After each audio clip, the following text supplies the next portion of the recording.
Bonjour, bonjour, bonjour à vous, chers auditeurs. Merci d'être avec nous encore ce matin sur For You Radio 96.3 FM. Merci infiniment, c'est votre média panafricain. On sait également, de toutes les façons, vous le savez, hein, vous pouvez nous suivre aussi à travers les plateformes Facebook, YouTube et notre application For You Media Africa. Alors, les thèmes de ce matin, euh, même si on va revenir déjà les thèmes qui ont été arrêtés, hein, avec l'actualité bien sûr au Cameroun, en thématique d'accueil, nous allons commenter, simplement commenter la sortie du gouvernement camerounais qui dément sa suspension de l'Union africaine.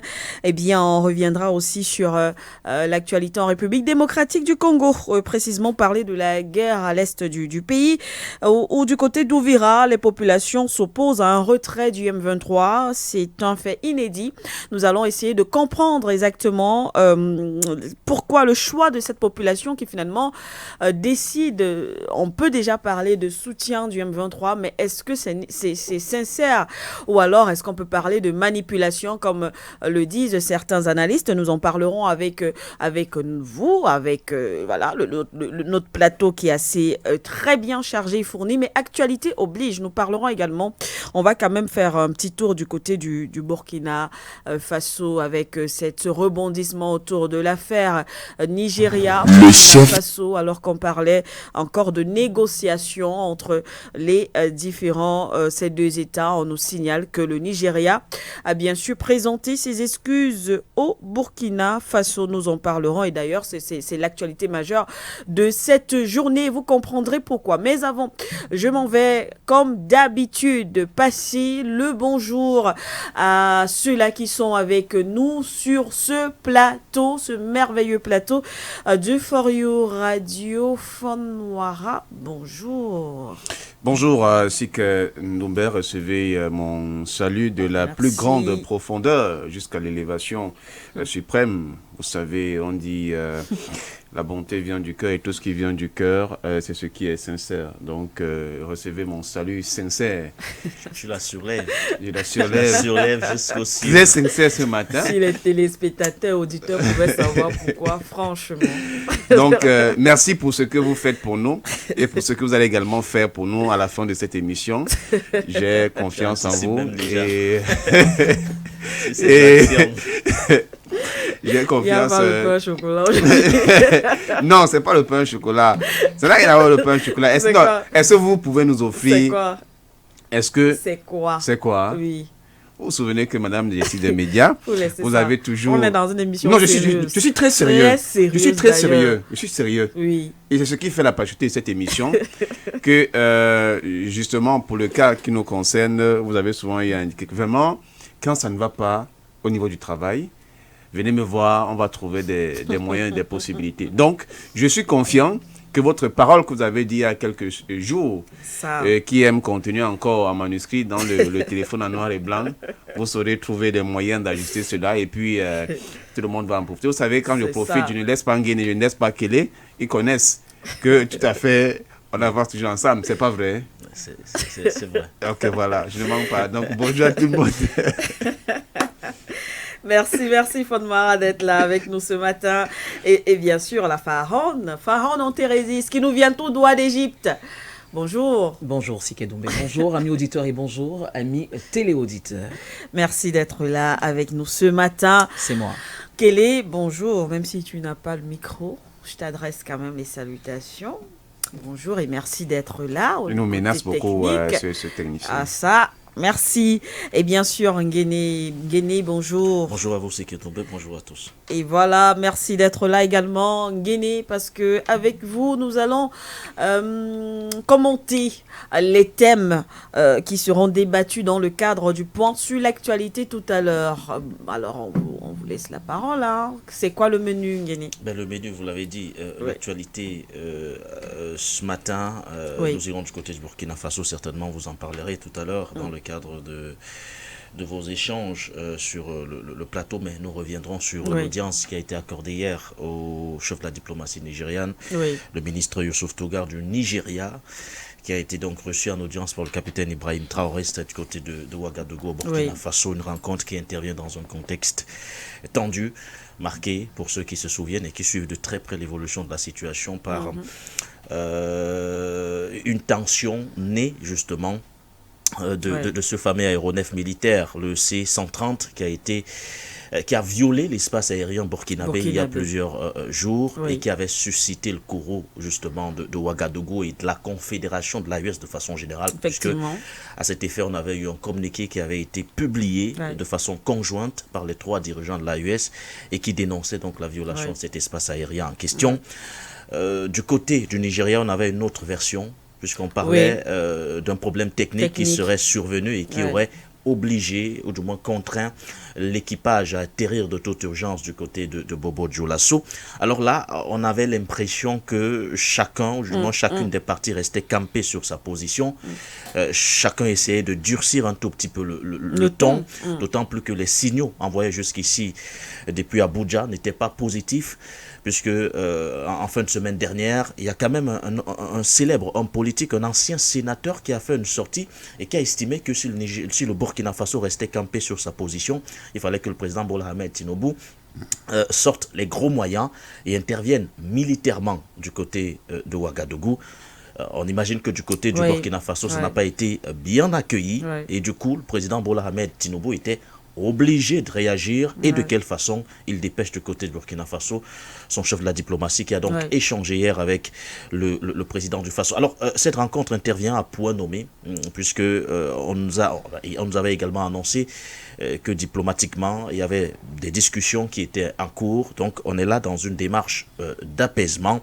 On a quand même tenu à résumer bien évidemment la rencontre en quelques points. Selon la présidence du Burkina Faso, Youssouf Maïtama Tougar a présenté donc des excuses officielles pour l'incident impliquant l'aéronef nigérian ayant atterri en urgence du côté du Burkina Faso, regrettant les irrégularités dans les procédures, puisque aucune autorisation n'avait été obtenue pour survoler l'espace aérien burkinabé. On l'a écouté, le chef de la diplomatie nigériane, il a donc regretté le fait qu'on ait enregistré certaines irrégularités au niveau des procédures devant aboutir aux autorisations nécessaires. Il a également condamné et désavoué les commentaires insalubre, tenu justement par un responsable politique nigérian. On parlait bien sûr d'un ancien sénateur sur la prétendue maltraitance des militaires burkinabés, justement, puisque dans sa sortie, ce sénateur-là estimait que justement l'équipage qui a été interpellé, ainsi que les pilotes et autres, seraient maltraités du côté du Burkina Faso.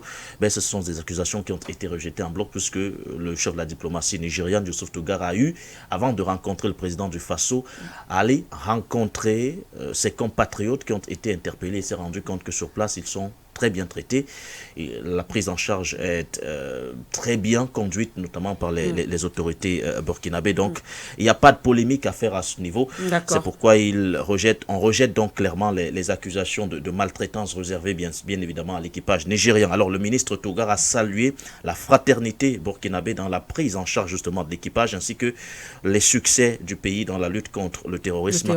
Assure notamment la présidence du Faso. Les deux parties ont échangé sur le renforcement de la coopération, notamment sécuritaire au niveau de la sous-région. Alors qu'est-ce qu'on constate? On fait d'une pierre deux coups, puisque on entre dans l'apaisement des relations qui étaient jusqu'ici tendues, et on essaie d'ouvrir une autre brèche qui va permettre bien évidemment aux deux pays de mieux collaborer dans le cadre bien évidemment de la lutte contre les groupes armés terroristes. Donc, et lorsque vous dites, vous parlez des deux pays, on pourrait d'ailleurs étendre par extension, de façon des pays générale, de l'AES et le Nigeria. Effectivement. Donc, c'est un geste qu'il faut aujourd'hui saluer, puisque là on se dirige véritablement vers un dénouement heureux, et on s'attend à ce que dans les tout prochains jours on nous annonce la libération de l'équipage de façon générale, ainsi que le retour de cet avion du côté de cet aéronef, le fameux C-130 du côté du Nigeria, mais que dans la foulée également, pourquoi pas qu'on puisse assister à des opérations conjointes entre les armées de tous ces pays-là, puisque les défis sécuritaires au niveau de la sous-région se font de plus en plus ressentir. Donc dire aujourd'hui qu'on va collaborer avec le Nigeria, qui n'est pas quand même, je vais le dire, une petite puissance, notamment sur le plan militaire. Donc, je pense que ça augure plutôt des lendemains meilleurs. Et je pense qu'au-delà de ce à quoi on a assisté hier du côté de Ouagadougou, de façon générale, vous l'avez dit, avec tous les autres pays de l'AES qui étaient en froid avec le Nigeria, on espère que la rencontre avec le chef de la diplomatie nigériane ouvrira une nouvelle ère de coopération beaucoup plus apaisée au niveau de la sous-région, d'autant plus qu'aujourd'hui, on cherche à maintenir ouvertes toutes les passerelles de dialogue nécessaires qui pourraient permettre aussi bien à la Confédération de l'AES, mais également à la CEDEAO de pouvoir échanger, et ce, pour le bien-être avant tout, bien évidemment, des peuples de cette sous-région. Donc, vous parliez justement de la CEDEAO, et lorsqu'on sait ce que représente, vous l'avez d'ailleurs mentionné, le Nigeria dans la sous-région ouest-africaine, au risque de me tromper, est quand même l'une des puissances, sinon la première, en matière sécuritaire militaire. Alors, et on connaît son rôle au sein de la CEDEAO, on peut-être imaginer également que cela peut changer le regard ou alors les négociations, le traitement de la CEDEAO vis-à-vis des États de l'AES. On peut imaginer que ça évolue dans ce sens. C'est le souhait qui est émis aujourd'hui par tout le monde. Personne ne gagne à ce que ces pays-là se regardent en chien de faïence. Vous vous souvenez que tout est parti de la position que le Nigeria avait adoptée vis-à-vis de ces pays lorsqu'il y a eu rupture de l'ordre constitutionnel. À cette époque, on se souvient encore que le président Bola Ahmed Tinubu était le président en exercice de la CEDEAO. Du fait, étant président d'une institution comme la CEDEAO qui s'oppose au changement de pouvoir de cette façon, il fallait bien qu'il essaie peut-être de montrer l'exemple en montant au créneau et en dénonçant, voire en étant celui-là la cheville ouvrière qui porte toutes les sanctions que nous avons jugées d'illégales, d'inhumaines, d'illégitimes et même d'iniques. Donc, à cette époque-là, le président Bola Ahmed Tinubu avait montré une certaine fermeté vis-à-vis donc des trois pays.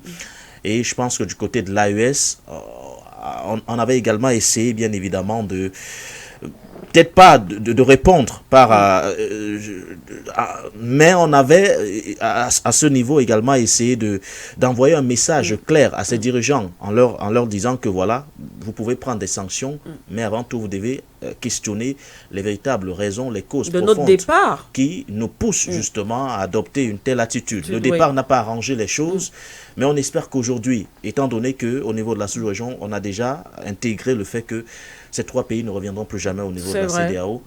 Il faut bien qu'on maintienne des relations de coopération puisque personne ne peut vivre aujourd'hui en autarcie. Donc, clairement, aujourd'hui, les dynamiques ont changé et au niveau de la sous-région, je pense que même les dirigeants de la CEDEAO ont essayé de mettre un peu de l'eau dans leur vin en intégrant que voilà, la politique de durcissement ne grandit personne, au contraire ne fait que radicaliser ceux qu'on cherche avant tout à isoler, et ça a été le cas avec les pays de l'AE. Donc aujourd'hui on espère que ce qui s'est passé hier du côté de Ouagadougou ne sera que viendra ouvrir justement le début justement de cette nouvelle ère de coopération qui se fera désormais dans un contexte apaisé. Mais on le sait, ça ne dépend pas que du Nigeria. Voilà, il y a parce qu'il y a un autre paramètre, justement, Guéné. Si on loue effectivement la démarche nigériane, et d'ailleurs on espère, puisque c'est aussi le sens même de notre combat, cette unité ou union entre les États africains,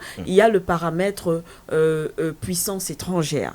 Lorsqu'on sait quand même que derrière le Nigeria se cache justement la France, et que ces avions, entre guillemets, ces avions militaires, on sait effectivement à qui appartiennent exactement ces avions, il est important tout de même de poser ce problème aussi, et nous l'espérons d'ailleurs que le soir, les panélistes jetteront un regard là-dessus. À quel niveau justement le problème sera posé, ça c'est une évidence. D'ailleurs, le problème s'oppose depuis l'intervention. D'où la sincérité, en question la sincérité de la démarche nigériane.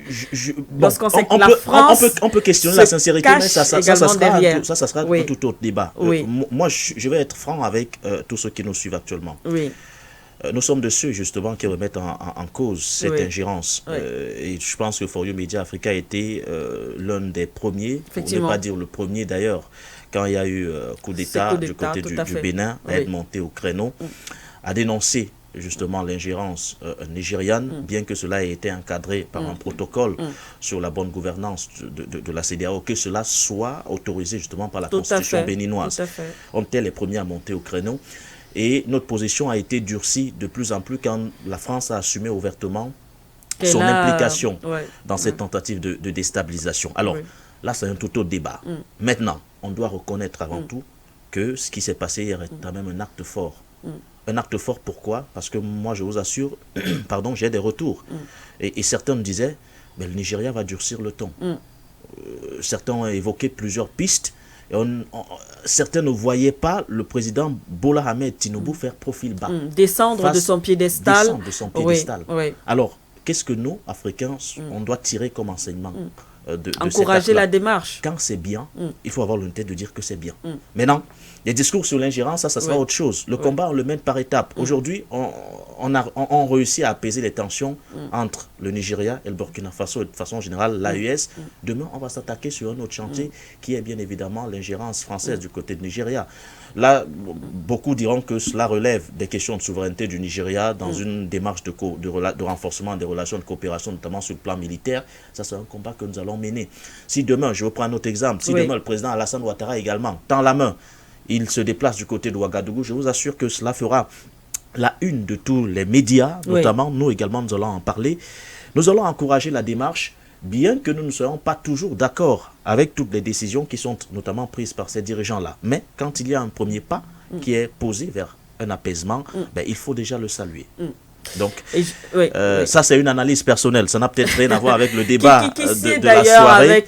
D'ailleurs avec celle qu'ont posée également les panélistes ce matin, qui ont encouragé la démarche ou la main tendue du président Bola Ahmed Tinubu, même si effectivement l'aspect, le paramètre France dérange, mais on encourage et on espère que cela pourra ouvrir peut-être une autre brèche positive dans les relations entre ces différents États. Et ça, ce sera le thème principal. Alors, la thématique d'accueil nous conduira bien. En fait, nous allons rester au niveau de l'espace confédéral.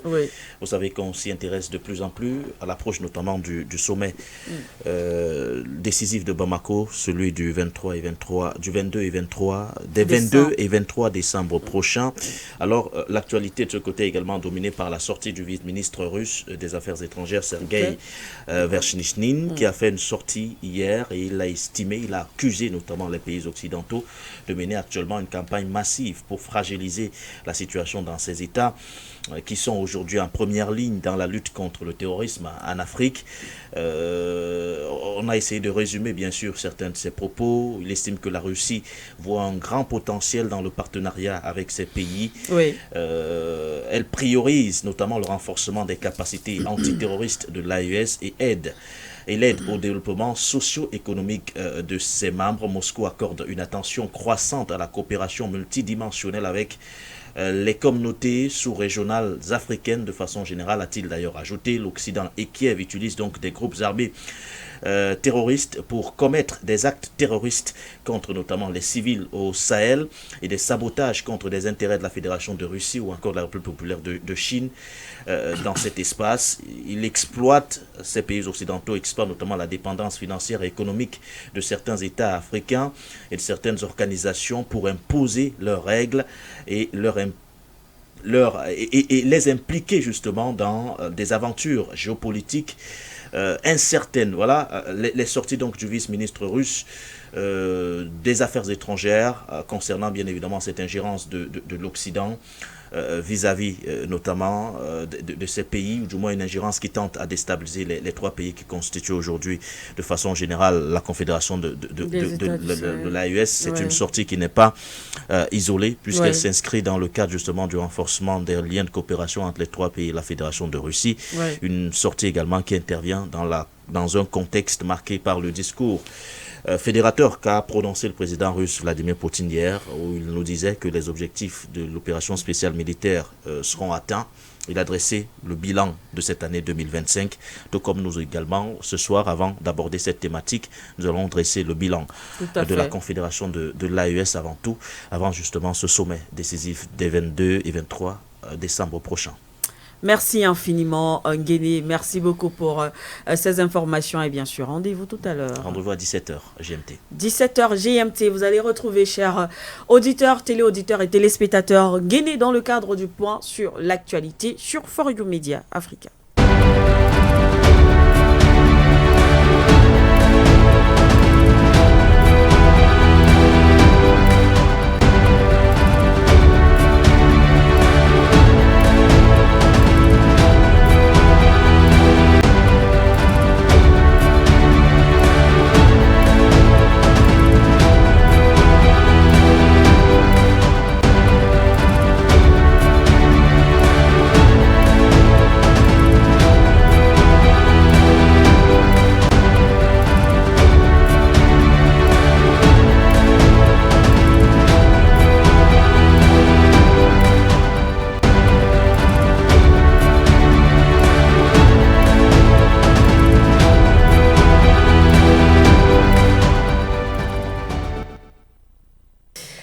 Si vous nous rejoignez à l'instant, vous écoutez la 96.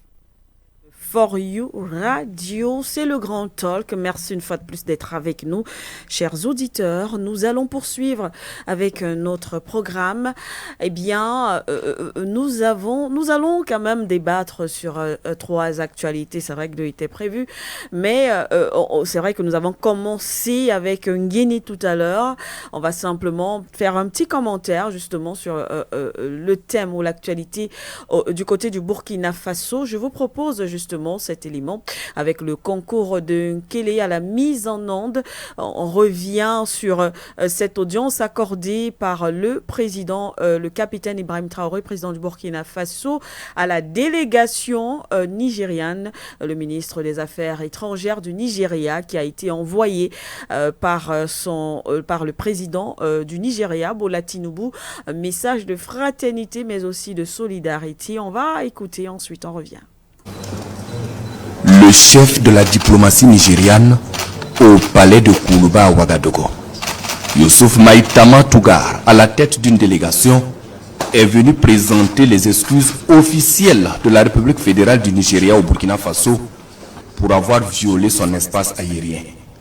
Le ministre des Affaires étrangères exprime ici le regret de son pays sur les irrégularités dans la procédure de l'autorisation pour entrer dans l'espace aérien du Burkina Faso. C'est déplorable qu'il y ait eu des irrégularités dans les documents, notamment sur les autorisations de survol de l'espace burkinabé. Cela est regrettable et nous nous excusons sur cet incident malheureux. Nous avons aussi évoqué le sujet d'un leader d'un parti nigérien qui fait des commentaires disgracieux concernant cet incident. Cela est lié sans doute à une incompréhension de la situation. Le président Traoré, le gouvernement du Burkina Faso et le peuple burkinabé ont été très accueillants et disposés à nous accompagner. L'équipage a été très bien traité. Cela saute aux yeux et c'est évident que le président Traoré était directement informé sur la prise en charge de l'équipage depuis que celui-ci est arrivé au Burkina Faso. Le ministre des Affaires étrangères de la République fédérale du Nigeria salue le niveau de solidarité et de fraternité qui existe entre le Burkina Faso et son pays. À cette audience, la délégation nigériane échange également avec le président du Faso sur la lutte contre le terrorisme dans la sous-région ouest africaine. Sent here by President Bola Ahmed Tinubu. Je conduis une délégation envoyée par le président Bola Ahmed Tinubu, président de la République fédérale du Nigeria, afin de livrer un message au président Ibrahim Traoré. Un message de fraternité, un message de solidarité d'un pays africain à un autre. Nous avons discuté de plusieurs sujets en lien avec la sécurité de notre région, en l'occurrence la lutte contre le terrorisme, sur la manière dont nous devons lutter ensemble contre les fléaux. Le Burkina Faso a enregistré des succès significatifs en la matière. Donc, il y a des leçons à tirer sur ce volet évidemment. And there also, so there's a lot that we have to share with each other. Une collaboration qui pourrait concerner plusieurs autres pays d'Afrique de l'Ouest, souligne le chef de la diplomatie nigériane, qui ne manque pas de saluer au passage les exploits ainsi que les succès enregistrés par le Burkina Faso dans la lutte contre l'hydre terroriste. Voilà, merci Nkele pour cet élément. On rappelle, élément signé de nos confrères de la télévision nationale du Burkina Faso. Vous les avez donc écoutés très rapidement, peut-être en quelques minutes, avant de passer à nos thématiques qui sont bien sûr prévues dans le cadre de cette édition. Quand même, un commentaire, Faronan Tezis, Fondora.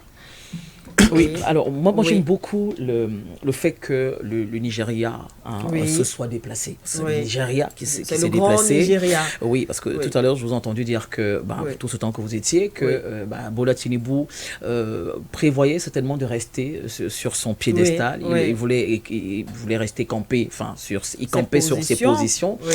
Mais je salue la fermeté du capitaine, du président du Burkina Faso, le capitaine Ibrahim Traoré, qui n'en a pas démordu. Effectivement. Qui lui a campé également sur ses positions, parce que de toutes les façons, c'est le Nigeria qui devait faire la démarche. Le Nigeria avait deux options. Soit de rentrer en conflit ouvert avec le Burkina Faso, soit de se plier. Parce que de toutes les façons, en face, il y a un adversaire de taille. C'est un redoutable adversaire, parce que déjà, intercepté et forcé ce C-130 à se poser, et puis de rester ferme sur ses positions pour que le Nigeria vienne à lui. Vraiment, ça, il faut le faire. C'est-à-dire que ce président, il est jeune, mais j'ai envie de dire que c'est une vieille âme. C'est-à-dire qu'il est le militaire même qui ne s'en laisse pas compter, qui ne transige pas avec les règles de diplomatie et puis avec la sécurité militaire. On parle quand même de sécurité, on parle quand même d'un C-130 qui est un avion de guerre. Un avion de guerre et qui transportait comme par hasard en son sein des militaires qui est au nombre de 11. Alors, qu'est-ce que ces gens-là venaient faire là? Ils allaient au Portugal et qu'une défaillance, un souci de maintenance les aurait obligés à s'arrêter là. Mais ça reste flou quand même. Je pense que le Nigeria est en train de faire contre mauvaise fortune bon cœur. Les raisons restent floues, mais comme on dit, il vaut mieux un mauvais arrangement qu'un bon procès. Mais je salue la fermeté, je salue la réaction, la réaction du Burkina Faso face à ce problème-là. Ils sont restés fermes dans leurs bottes, ils sont restés droits dans leurs bottes, et ils ont fait en sorte que ce géant, parce que le Niger c'est quand même un géant, c'est un géant africain, ils ont fait en sorte que le géant africain vienne à lui, que le géant plie, et le géant a plié. Bon, maintenant, je suis certaine, je suis convaincue que ça va valoir des grincements de dents au Burkina Faso. Mais oui, parce que les gens n'aiment pas beaucoup. Enfin, les gens n'aiment pas les gens qui ont de l'assurance, qui savent ce qu'ils veulent et qui mettent en place des moyens pour obtenir ce qu'ils veulent. Le Burkina Faso a fait preuve, a exigé du respect et il a obtenu ce respect. Maintenant, il est question que après la visite de Youssouf Maïtama Tougar, que les prisonniers, soient relâchés. Bon, c'est bien parce que le Burkina envisage cette éventualité de relâcher les... mais je pense qu'une enquête, je crois que le Burkina aujourd'hui peut-être accepte de relâcher, de relaxer les prisonniers, donc ce sont quand même des confrères, accepte de remettre en liberté, de laisser repartir ces militaires-là. Mais je pense qu'une enquête minutieuse a quand même été ouverte, et je pense que s'il y avait une menace, elle a été neutralisée, elle a été circonscrite, elle a été neutralisée, comme je le dis, et maintenant donc ces Nigérians peuvent repartir chez eux. Mais je pense que ça c'était une déculottée diplomatique qu'ils ont reçue, une déculottée diplomatique et militaire qu'ils ont reçue, et je pense qu'ils vont réfléchir par deux fois la prochaine fois qu'ils voudront faire un détour inopiné.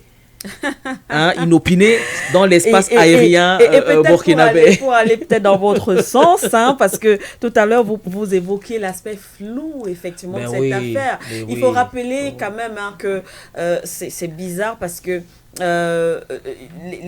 les autorités, du moins les militaires qui avaient du Nigeria entre guillemets, avaient éteint le transpondeur lorsqu'ils traversaient. Pourquoi donc c'était fait à dessein. Alors pourquoi? Et tout à l'heure notre invité nous le rappelait le matin que lorsqu'on le fait, c'est pour que effectivement vous ne soyez pas détectés. C'est pour rester flou dans les radars. Voilà, c'est pour que les radars ne détectent pas. Donc il y a ces interrogations tout de même, mais effectivement Faronan Thérésis, c'est bien parce que on voit que le Burkina Faso est resté ferme, a imposé le respect.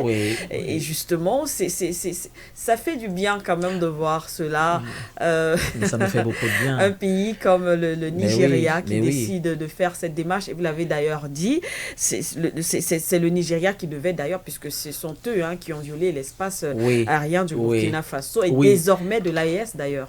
Et je sais pas si vous vous rendez compte, Sike Doumbé et mon cousin le Fon, même s'il ne m'a pas encore dit bonjour, c'est pas trop pourquoi. Je ne sais pas si vous vous rendez compte que la menace est en train de changer de visage. C'est-à-dire qu'on prend les mêmes, c'est-à-dire qu'il y a une légère variation sur le même thème.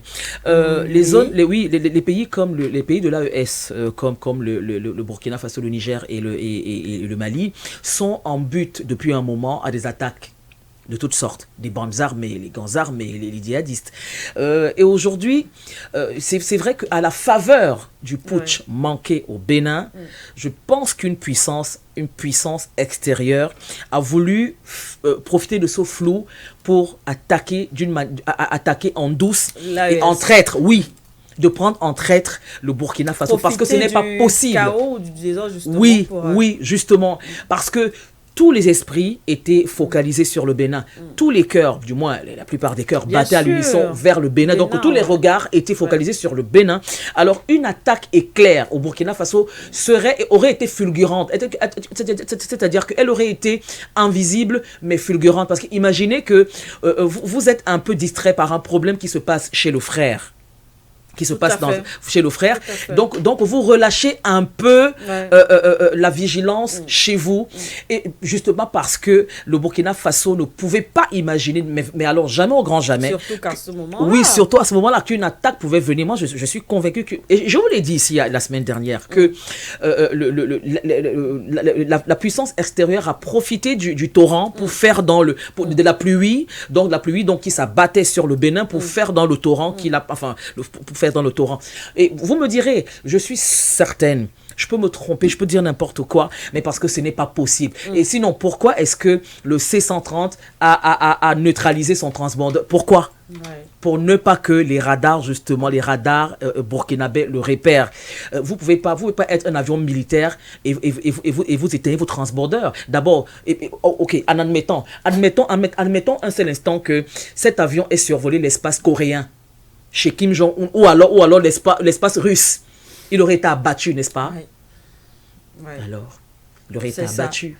C'est ça, c'est vrai. Donc, moi, je dis, je maintiens, je reste ferme sur mes positions. Ce n'était pas un acte, comment dire ça, c'était pas anodin. C'était pas du tout anodin. C'était un acte, certes, qui a été rapidement pensé, parce qu'on s'est dit, ok, voilà, il y a ci, il y a ça, faites comme si vous alliez un peu, puis larguer des bombes. La menace terroriste reste présente. Maintenant, ça peut passer par ça peut avoir le visage d'un C-130 nigérian, d'un machin. Donc, l'attaque peut être aérienne. Et déjà que depuis un moment dans le Sahel, le matériel d'attaque des djihadistes, des terroristes est plus sophistiqué. Il y a des drones. Il y a eu un incident avec le Mali, avec l'Algérie ou le Maroc. Enfin, je sais pas, il y a eu un incident où justement un drone a été abattu à Algérie, et ça a créé un incident diplomatique parce que justement les Maliens savaient très bien que le drone marocain ou algérien, c'était un drone espion. Qu'est-ce qu'il venait faire là?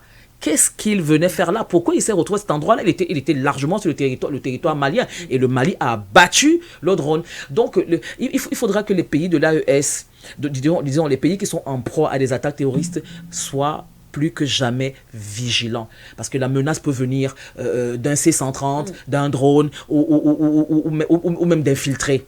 Donc, moi, c'est ce que je tenais à marteler. Moi, je suis convaincu que ce n'était pas anodin. Pas du tout anodin. Merci en tout cas, Pharaon Nantese. Et vous saluez d'ailleurs, effectivement, la démarche du Nigeria. Fonnoira. Oui, il faut dire, après un brillant exposé, une analyse géopolitique stratosphérique, même à la limite. Je suis à la bonne école. Digne d'une. C'est-à-dire que ça, c'est la science. Je suis à la bonne école. Panafricaniste. Oui. Je suis à la bonne école. Je vous imite. Je vous imite. Ça devient un peu Non, mais déjà, il faut dire que il y a deux aspects, moi, qui m'intéressent, que je vais revenir, que ma cousine a eu à dire. Il faut dire que je vais te dire bonjour, mais j'étais aujourd'hui subjugué par l'acte assez... humaniste. Non, même pas humaniste. D'une générosité. Le sens élevé. Oui, voilà. De la générosité. De sa générosité légendaire. Oui, vous savez, de par sa fonction qu'elle occupe, il faut elle est une mère. Non. Cousin, je vais droit au but. J'arrive. Pourquoi vous ne voulez pas? Bon, en même temps, je comprends. Même si je n'aime pas son truc quand il me fait des éloges, je peux comprendre. Oui, tu vas rougir. Alors, oui, je vais rougir. Je n'aime pas souvent ça. Alors, j'indiquais qu'il y a quand même un point qui... avec le Nigeria, c'est que l'avion dont on parle même selon certaines indications, je ne sais pas si finalement ça a été avéré, il se pourrait que l'avion, c'est un avion français. Oui. Un avion français où... André parlait d'une puissance étrangère. Voilà. Oui. Donc, et puis, on se retrouve plutôt un équipage nigérian à l'intérieur. Même si peut-être ceci ne venait pas larguer le Burkina Faso, un fait est clair, au moins il recherchait quelque chose, peut-être forcément c'était des informations. Oui. Et je crois qu'au regard de ce qui s'est vécu du côté du Niger, les gars voulaient un peu détourner l'attention, peut-être ça puisse être un moyen pour eux davantage pour essayer de se rapprocher des pays de l'AES et du Burkina Faso, peut-être pour des raisons que je ne maîtrise pas davantage, parce que comment est-ce qu'on peut quand même quitter le Nigeria, on laisse le Niger qui est tout à côté, qui est frontalier avec le Bénin, pour aller du côté du Burkina Faso, il y a forcément quelque chose d'assez malicieuse qui n'a pas été dite. Et d'où nous apprécions effectivement le ton ferme des autorités burkinabées au regard de cette situation. Et maintenant, le geste nigérian, il est louable dans la mesure où on a quand même vu que c'est le grand Nigeria qui sera petit pour venir, mais il faudrait vraiment, vous qui avez fait justement les relations internationales et autres, les uns et les autres doivent comprendre qu'en matière de relations internationales, il n'y a pas de petits pays. C'est vrai. Même si, généralement, d'aucuns peuvent, à cause de leur puissance de feu ou bien de la monnaie, faire un peu profil beaucoup plus grand par rapport à d'autres. Mais sur le plan des relations internationales, ça ne tergiverse pas. C'est pourquoi nous saluons récemment l'acte, par exemple, du Sénégal hier pour avoir tenu le ton à la France pour montrer quand même que nous pouvons être petits, vous pouvez le dire, au regard peut-être de vos paramètres, de vos critères, mais sachez que nous avons le droit de pouvoir vous dire que nous ne sommes pas d'accord avec ci, nous ne sommes pas d'accord avec cela. Et le ton qu'a donc utilisé le Burkina, c'était pour montrer que le Burkina que vous avez connu à une époque, à une période, n'est plus le même Burkina Faso aujourd'hui. Ce Burkina a les moyens de pouvoir s'assumer, ce Burkina a les moyens de pouvoir riposter. Et on ne vient pas comme ça dans une maison, on pense qu'on a établi directement une sorte de chaise pour venir jouer les messieurs. Ouais. Et ça répond effectivement à la même chose que le Mali avait eu à faire vis-à-vis de la Côte d'Ivoire. Et là-bas, le ton avait même été encore beaucoup plus élevé. Lui a fait des militaires beaucoup plus élevés parce que la Côte d'Ivoire ne voulait pas adopter la même posture que le Nigeria. Je pense que le Nigeria a eu à apprendre beaucoup et le Nigeria observe effectivement ce qui s'est vu sur la scène internationale. Même si il ne le voulait pas, mais le contexte aujourd'hui a obligé le Nigeria à pouvoir se plier parce que aujourd'hui il ne faut pas se leurrer, hein. Ce n'est plus comme avant. Aujourd'hui les pays de l'AES, on se rend effectivement compte que même contrairement à la CEDEAO qui veut mettre en place sa force régionale, l'AES est déjà très avancée et l'AES est bien positionnée effectivement pour démontrer que parmi les blocs régionaux qui peuvent être du côté de l'Afrique de l'Ouest, l'AES est un bloc régional aujourd'hui qui, rien qu'avec 3 États, concurrence et challenge davantage même les autres pays. Donc, sur le plan africain, c'est très important dans la mesure où on sait qu'aujourd'hui, le Nigeria, quel qu'en soit les cas, est quand même un pays économique et a besoin en même temps d'un marché. On ne peut pas être d'accord sur les politiques peut-être, je vais le dire, de gestion des pays, mais en tant qu'Africain quand même, il est très important qu'on sache qu'au-delà de tout, on devrait quand même garder un bon contact. C'est la raison pour laquelle je vais saluer le geste du président Tinubu, même si je vais le dire qu'il n'est pas anodin, il a été contraint de pouvoir venir demander les excuses au Burkina Faso. Mais ces excuses, c'est parce que le Burkina Faso a tenu faible. Si le Burkina Faso avait montré une certaine légèreté dans la gestion de l'affaire, vraiment, ça devait être comme un déchet qu'on devait rouler, un peu comme la poussière qu'on devait balayer. C'est pourquoi c'est très important aujourd'hui. Mais à côté de ça, on va néanmoins dire que le Nigeria a montré un esprit de grandeur, parce qu'on est grand. Quand on est grand, on est aussi à même de pouvoir venir descendre bas, se rabaisser pour indiquer que vraiment mon frère, excuse-moi, j'ai eu à faire ceci, même si au fond, on pourrait se dire qu'il y avait d'autres velléités. Oui, mais en même temps, le Niger n'avait pas beaucoup de choix. C'est pour ça qu'il dit que quand même, oui, le contexte a obligé, le contexte, ils ont été contraints, même si dans le cœur ne voulaient pas, mais le contexte, oui. Martin, ça va avec vous? Vous m'entendez? Oui, on n'avez pas beaucoup de choix, parce que je puis vous assurer que si le Nigeria avait campé sur ses positions, en restant sur son piédestal, en restant sur son perchoir, toute l'Afrique se serait liguée contre le Nigeria justement pour la défense du Burkina Faso. À ça je peux vous l'assurer. Parce qu'il y en a marre, il faut que ça s'arrête à un moment. Heureusement, Bola Ahmed Tinubu a compris que sur ce coup, il doit mettre la pelade douce. Il a compris que sur ce coup, il doit faire profil bas, même si ce n'était pas de gaieté de cœur, parce que bon, il a essayé de résister un peu, mais je vous promets, nous serions levés contre le Nigeria pour soutenir le capitaine Ibrahim Traoré, le Burkina Faso. Et ce qui m'a également interpellé, d'ailleurs, dans cette sortie de l'émissaire de Bola Tinubu, en la personne du ministre des Affaires étrangères, c'est cette déclaration. Il le dit, il reconnaît les victoires justement du Burkina Faso dans la lutte contre le terrorisme, alors que avant, voilà, on négligeait, on méprisait même d'ailleurs ces États de l'AES aujourd'hui. Et je me souviens que au début, lorsque les États de l'AES communiquaient autour de leur victoire contre les groupes terroristes, les médias mainstream parlaient de propagande et d'ailleurs estimaient que voilà, ce n'est peut-être pas vrai, ce sont des fake news. Mais lorsque le Nigeria vient confirmer par cette déclaration, c'est parce que le Nigeria a effectivement des données, parce que c'est aussi un État qui a des données, et on se rend compte que, tout à l'heure, vous parliez de cette force aujourd'hui, parce que ce qui est l'AES aujourd'hui, ce ne sont plus les États d'avant, depuis que le pouvoir a changé à la tête de ces différents États. On voit quand même la débâcle des groupes terroristes dans cette zone.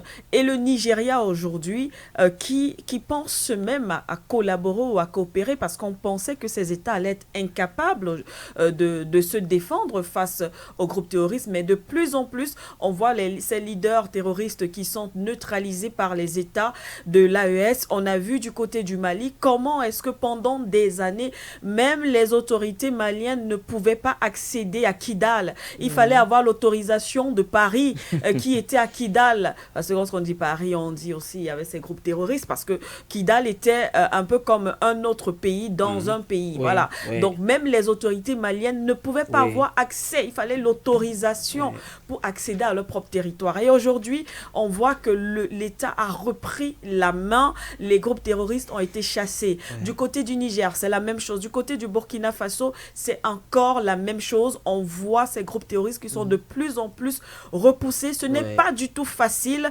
lorsque justement on sait que ces États, ça fait des années. Ces groupes terroristes ont eu le temps de s'implanter. Tout à l'heure, Pharaon Antérésiste rappelait effectivement ces armes sophistiquées au fil des années qu'utilisent ces groupes terroristes.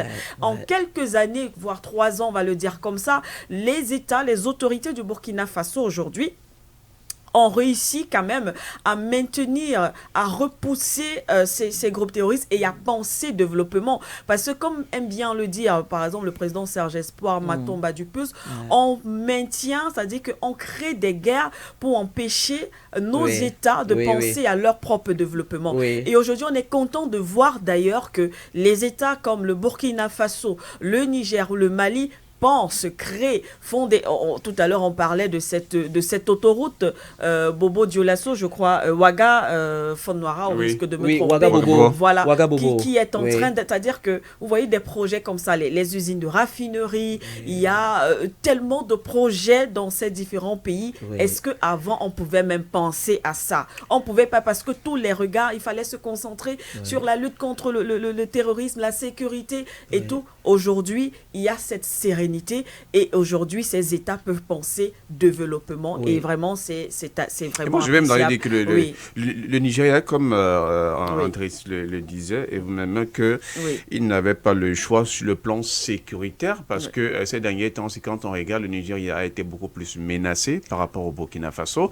Et récemment, laissez-moi vous dire que l'administration de Bola Ahmed Tinubu avait fait un communiqué. Peut-être qu'on a juste des fleurs là-dessus avec le décès du général Moussa Oubaye, qui était le commandant du 25e régiment tactique lors d'un affrontement avec des terroristes au nord-est du pays. Donc, il faut comprendre que même le Nigeria aujourd'hui est davantage acculé face à un affrontement justement avec des groupes armés et qui, devant le danger, qui, devant un problème d'insécurité, n'a pas besoin d'être secouru par celui-là même qui peut avoir les moyens. Et aujourd'hui, face donc à ce qui se vit au niveau du Sahel, face aux incursions rebelles et des groupes terroristes, on ne peut pas faire sans toutefois inclure à l'intérieur les pays de l'AES que sont le Mali, le Burkina Faso et le Niger. Parce que ces pays semblent avoir une maîtrise et puis ont réussi à trouver la bonne formule pour faire fuir l'ennemi et chasser justement ce dernier. Donc, le Nigeria aujourd'hui sur le plan sécuritaire n'est pas à l'abri et s'il y a une collaboration future sur le plan sécuritaire qui arrive, c'est que de bonne guerre pour qu'au moins à ce niveau-là, aucune des parties ne puisse perdre. Voilà, merci à vous. Merci beaucoup, chers collaborateurs. On va poursuivre très rapidement parce qu'on a encore 2 thématiques et on va commenter cette fois-ci l'actualité au Cameroun, le continent. Eh bien, on a eu cette information qui a circulé. Le Cameroun a été... D'ailleurs, il y a eu cette petite... discussion hier ici sur le plateau de Guinée et Fonnoira. Le Cameroun a été c'était quoi, suspendu? Oui, suspendu de parole. Pour prise de parole. L'information avait beaucoup coulé. Oui. Pour 2 milliards. 2 milliards. On ne comprenait pas trop pourquoi. Contre 5 milliards dont on devait donner à l'équipe aux Lions Indomptables. Et bien sûr, les 5 milliards, l'équipe des Lions Indomptables, je voudrais apporter la précision avant que vous n'alliez, c'est que c'est uniquement 1,5 milliard qui sont mis à la disposition des joueurs, selon certaines informations que nous avons eues, avec les primes y compris. Les autres 3,5 milliards de francs CFA, ce sont les copains et les copines des membres du gouvernement qui vont accompagner. Toi, tu viens toujours avec les informations. Oui. Non, il faut qu'on dise. Parce qu'on va dire qu'on a donné 5 milliards à Samuel Eto'o. Tu vas commencer à sortir du plateau.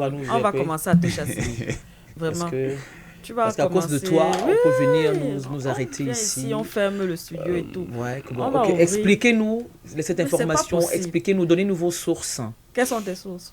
Tu as dit quoi? Le journaliste ne dévoile pas ses sources. C'est ses sources. C'est trop facile. La phrase de t'es giflé, tu vas parler. Tu vas dire oui, je vais parler. Je t'ai déjà dit que quand tu vas tu vas t'asseoir là-bas au Tchapalo. Non. Ne viens pas avec les histoires. Mon cousin. J'ai quand même pas le goût. De quoi? Le goût du vin de raffia ou bien du vin de palme. Tu n'as pas honte? Tu n'as pas honte de le dire? Hein?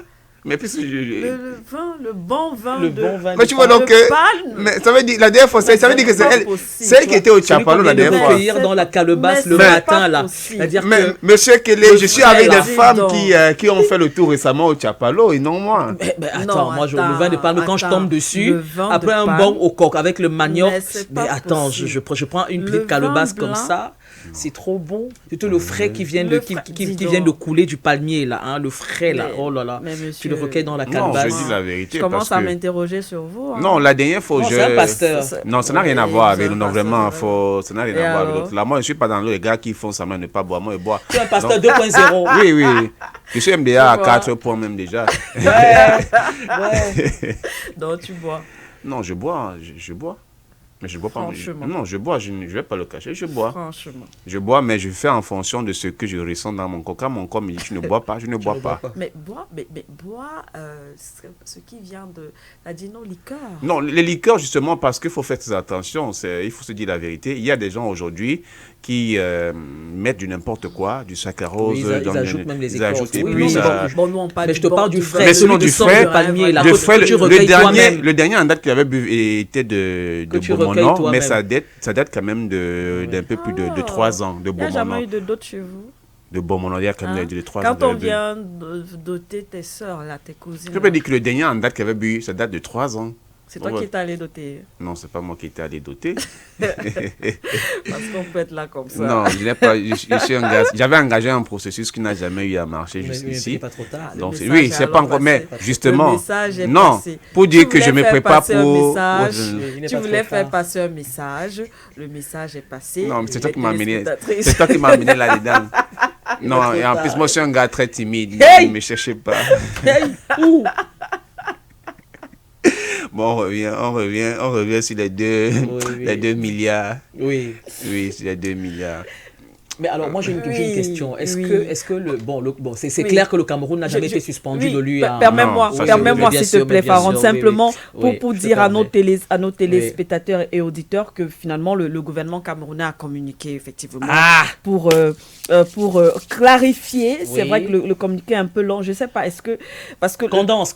Il y a 2 communiqués d'ailleurs. Il y a celui du ministre des Finances et il y a celui du ministre des Affaires étrangères. Oui. À ce point, parce que moi, je n'ai que le communiqué du ministre des Finances, justement, qui date du 16 décembre. Voilà, clarification relative aux informations faisant état d'une prétendue suspension du Cameroun à l'Union africaine. Eh bien, il revient sur, justement, ces faits. Je vais prendre les derniers paragraphes pour ne pas avoir à lire. Alors, des informations portées à la connaissance du gouvernement, le ministère des Finances, à travers la Direction générale du Trésor, a procédé avec diligence en date du 10 novembre 2025 à l'émission de 2 ordres de transfert au profit de l'Union africaine pour un montant cumulé de 1 052 000 et poussières, voilà, équivalent à 1 milliard. Non, les chiffres, c'est toi qui disais que je parle des chiffres. Bref, 1 milliard. 1 milliard, quelque chose qu'est-ce que je raconte? Il y a d'abord 1 milliard et 1 million de dollars. Oui, 1 milliard, voilà, effectivement, on parle de milliards. Comme attestent les messages SWIFT, eh bien, ces paiements ont permis la levée immédiate des sanctions préventives évoquées, on parle bien de sanctions préventives, évoquées dans la correspondance du 13 octobre 2025. Sa situation est confirmée par une correspondance ultérieure de l'Union africaine. Il donne bien sûr les références. Alors, il ressort clairement... Voilà, le solde. Ah oui, il précise que le solde résiduel de la contribution 2025 attendue de la République du Cameroun s'élève désormais à 955 639,91 $, sans mention d'aucune sanction rattachée à ce montant. Alors, il ressort clairement de ce qui précède que la République du Cameroun n'a jamais été suspendue de l'Union africaine et que les informations relayées sur les réseaux sociaux sont inexactes, infondées, de nature à porter atteinte à l'image et à la crédibilité de l'État. Et le ministère a décrit ces allégations comme étant inexactes et infondées et qu'elles étaient de nature à porter atteinte à l'image et, à la crédibilité de l'État. Oui, c'est ça. Voilà. Donc, c'était important. Merci à Florent, à Fond-Moira. Il y a aussi, on le lira, c'est vrai que c'est pas très lisible. Oui, c'est sur le communiqué du ministère. Alors, selon le communiqué, ces rumeurs seraient nées de la diffusion hors de son contexte administratif d'une correspondance interne de l'UA datée du 13 octobre 2025 et adressée à l'ambassade du Cameroun à Addis Abeba. Alors, cette lettre rappelait qu'au 8 octobre 2025, le solde restant dû par le Cameroun au titre de sa contribution pour les exercices 2025 s'élevait à environ 8 millions de dollars américains. Oui, mais bon, est-ce qu'à cause d'une rumeur... Oui, le problème, c'est que la rumeur a été amplifiée par un site d'information selon le ministère des Relations extérieures. C'est hier que le communiqué est sorti. Je vais juste lire tout simplement les 2 premiers paragraphes pour qu'on ne perde pas. Du communiqué du ministère des Relations extérieures. Là, on dirait que la secrétaire a rendu des écritures. Oui, la secrétaire du MINRES, là. L'attention du ministère des Relations extérieures a été attirée par la publication le 15 décembre 2025 sur le site internet lesfaitsd'ici.com, média numérique basé à Yaoundé, d'un article attribué au sieur Jean-Daniel Mvondor et intitulé « Le Cameroun suspendu de l'Union africaine ». En substance, cet article soutient que le Cameroun fait l'objet de sanctions au sein de l'Union africaine, notamment la suspension de son droit de vote et de son droit de parole en raison de retard dans le versement de ses contributions financières auprès de cette organisation. Bon, je vais m'arrêter là parce qu'il y a également la suite. Donc, c'était pour indiquer que c'est le journal qui davantage a pris dans les rumeurs qu'Antélissi s'évoquait. Et puis, toute la toile s'est enflammée. On arrivait à dire donc que le Cameroun n'a pas eu à payer ses cotisations. Et c'était une affaire sur le plan diplomatique, parce que j'ai par exemple eu un échange avec le Dr. Soué qui disait que quand ça touche à un endroit que les informations ne sont pas vraies, il y a un ambassadeur du Cameroun auprès notamment de l'Union africaine et ça peut créer des problèmes sur le plan diplomatique. Bon, ok. Et si le Cameroun décidait de ne même pas solder la dette des 2 milliards et de sortir véritablement de l'Union africaine qui de toutes les façons ne sert à rien pour le moment. Et tout à l'heure, enfin avant-hier et hier, tu as évoqué une refonte et tu as évoqué d'ailleurs une pétition. Oui, elle est en cours. Elle ratifie tout de suite une pétition justement pour la refonte de l'Union africaine qui jusqu'ici ne sert à rien parce qu'il y a des conflits ça et là, il y a des foyers de tension ça et là en Afrique et l'Union africaine parfois reste muette, on ne comprend pas, est-ce que c'est une grande muette? Est-ce que le Cameroun devrait véritablement sortir Moi, je voudrais plutôt poser la question, c'est que les cotisations qu'on fait, l'argent là sert à quoi? Voilà. C'est en fait ça la question. Normalement, c'est pour faire fonctionner l'institution. Normalement. Et peut-être pour répondre aux besoins peut-être de défense lorsqu'un pays est attaqué. C'est pas peut-être pour ça. Lorsqu'on parle de fonctionnement, effectivement, ça touche aussi les aspects sécuritaires normalement. Parce que quand je regarde, ils payent beaucoup plus. Cet argent sert à payer plutôt les fonctionnaires de l'UA qui travaillent à Addis Abeba. Il faut bien les payer.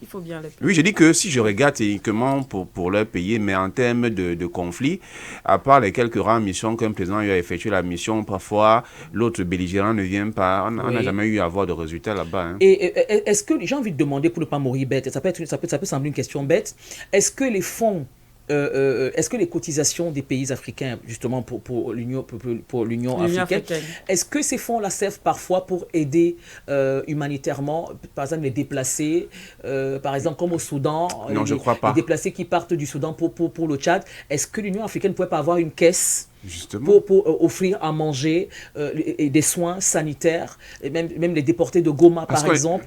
Je suis d'accord avec... Ça sert pas à ça. Je suis d'accord, parce que je n'ai jamais suivi un jour que l'Union africaine est en train d'aider des déplacés ou des gens qui sont meurtris par la guerre. Je n'ai jamais suivi. On va seulement dire qu'il y a eu une mission, une délégation qui s'est déplacée pour aller discuter, mais jamais... Qu'est-ce que vous leur apportez? Vous vous déplacez, vous leur apportez quoi? Non, ils ne vont même pas voir même ceux qui sont meurtris. Ils vont plutôt discuter avec les responsables. Je n'ai jamais suivi, et peut-être qu'on peut se tromper ici, on n'est pas de faire une mauvaise presse, mais que de dire qu'on s'interroge pour savoir si qu'on a pris dans les caisses de l'Union des pays africains peuvent justement aider les déplacés, ceux qui sont au plus fort de la guerre, ceux qui sont malades, qui ne peuvent pas se déplacer, qui n'ont plus de maison, qui sont surtout dans des camps de réfugiés. Est-ce qu'une partie de cet argent ne peut pas aider ces gens-là? Je crois qu'il y a un autre élément qu'on va ajouter dans la pétition, là, c'est que à côté de la refonte, il va falloir qu'il y ait une mission humanitaire 100% africaine. Oui. Il faut peut-être aussi qu'on vérifie. Non, c'est vrai, mais il faut qu'on vérifie parce que vous savez qu'on a un problème en ce qui concerne dans nos institutions, on ne sait pas communiquer. On a un déficit de communication. On ne sait pas communiquer. C'est-à-dire qu'on ne s'arrime pas aujourd'hui à la nouvelle donne géopolitique. Nos États ne comprennent pas que la communication est une arme stratégique. Je ne serais pas surprise qu'il y ait, par exemple, un département qui s'occupe de ce côté humanitaire. Et qu'on ne soit pas au courant. Et qu'on ne soit pas au courant. Et qu'on n'en sache rien. Parce qu'on a ce problème. Voilà. Et il faut malheureusement l'avouer, c'est aussi ça qui fait, lorsqu'on parle de cette actualité du côté du Cameroun, lorsque la rumeur, justement, a commencé à circuler.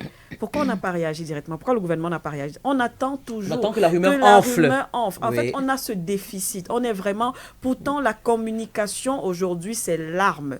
À partir de la communication, on peut renverser un pays. Je ne sais pas si nos dirigeants s'en rendent compte. Et surtout qu'il y a des exemples palpants. À partir des fake news, on peut créer des révoltes. À partir des fake news, on peut créer des manifestations. Alors, on peut effectivement, à dessein ou pas, ou naïvement, sortir ou divulguer une information, peut-être sortir son contexte, si on s'en tient au communiqué du gouvernement, et ça crée effectivement autre chose.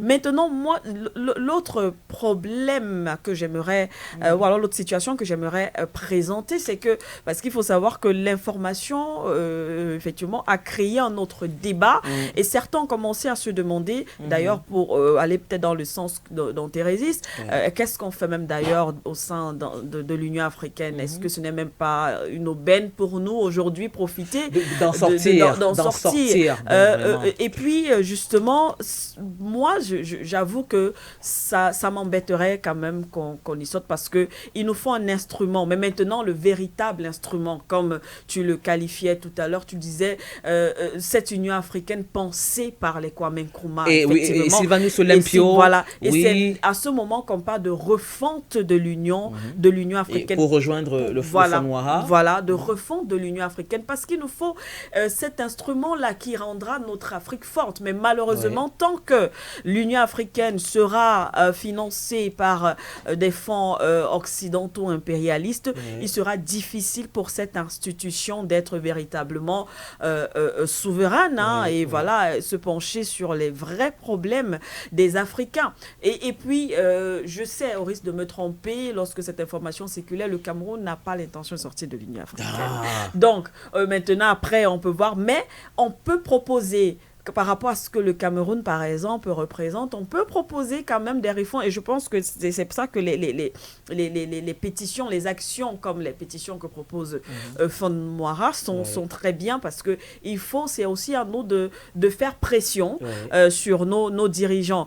Qu'on est payé ou pas, on peut également voir le débat sous un autre angle. Et tu le relevais d'ailleurs la dernière fois en Thérèse, lorsqu'on faisait la comparaison, même si, bon, avec le sport, je ne sais pas trop, mais on peut parler de priorité, effectivement. Parce que lorsqu'on essaye de faire le bilan, on se demande ce que ça nous rapporte. Chaque année, il faut cotiser. Chaque année, il faut cotiser. Mais qu'est-ce que cela nous rapporte véritablement, nous, dans nos États? Qu'est-ce que cela nous rapporte véritablement sur le plan économique, sur le plan politique, sur le plan diplomatique? Voilà.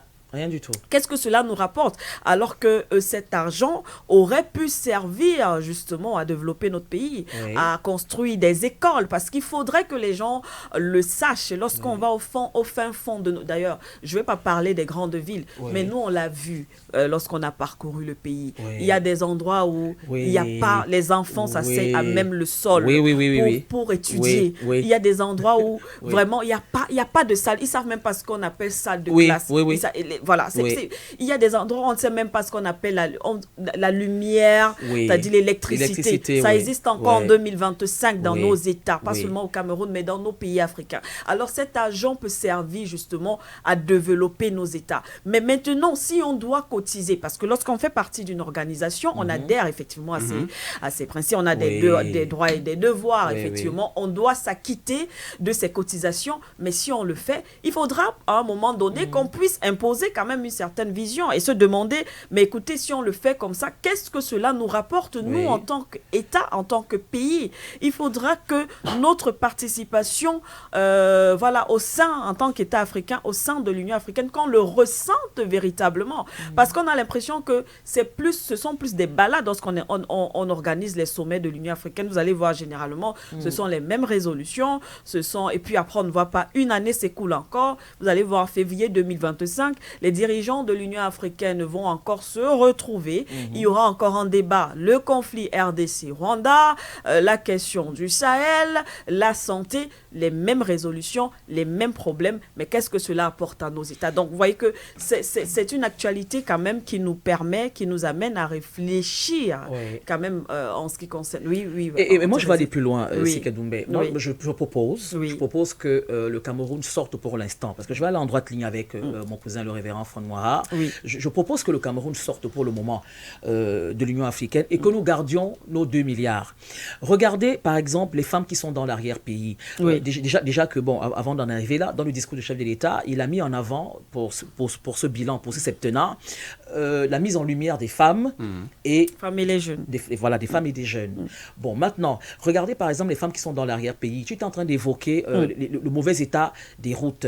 Alors, il y a des femmes qui cultivent dans l'arrière-pays. Je suis une femme, tu es une femme. Il y a des femmes qui cultivent dans l'arrière-pays. Tout ce qu'elles demandent, c'est la possibilité d'acheminer leur vivre, leur denrée pour pouvoir se faire un pécule, pour pouvoir avoir un bas de laine, s'occuper de leur famille, du moins, et ça participe au développement économique et même social du pays. Alors, ces 2 milliards de francs CFA peuvent être réinjectés dans les projets. Bon, je sais qu'il y a un budget a été voté pour ça, mais il y a le mauvais état de nos routes. C'est vrai. Qui a besoin d'argent. Nous devons de l'argent à Eneo. Mon cousin, c'était combien encore là? 800. Milliards. 800 milliards. Et ces 2 milliards de francs peuvent quand même être une bouffée d'air frais dans le processus de paiement de la dette qu'on doit... Parce que c'est une chose, on va payer. Sauf miracle. Nous sommes obligés de payer. Voilà, une chose est sûre, on va payer. Alors moi, je pense que ces 2 milliards de francs-là peuvent servir, ils peuvent être réinjectés autre part pour le développement du pays. Maintenant, on va revenir dans l'Union africaine. Lorsque le projet de Fonwara aura prospéré, c'est-à-dire qu'on procède à une refonte de l'Union africaine. Maintenant, nous on sort de là. Le temps que l'Union africaine renaisse de ses cendres avec un air, avec un renouveau, avec un nouveau look dépoussiéré, avec un ravalement de façade, avec de nouveaux textes, une nouvelle vision plus panafricaniste, du moins que la vision panafricaniste pensée par Kwame Nkrumah et parce que l'Union africaine a été inaugurée le 25 mai 1963 à Addis Abeba en présence de beaucoup de chefs d'État. Je pense pas qu'il y avait, je pense pas que le gouvernement camerounais n'était pas représenté ce jour-là, mais de toute façon il a adhéré depuis ce jour-là.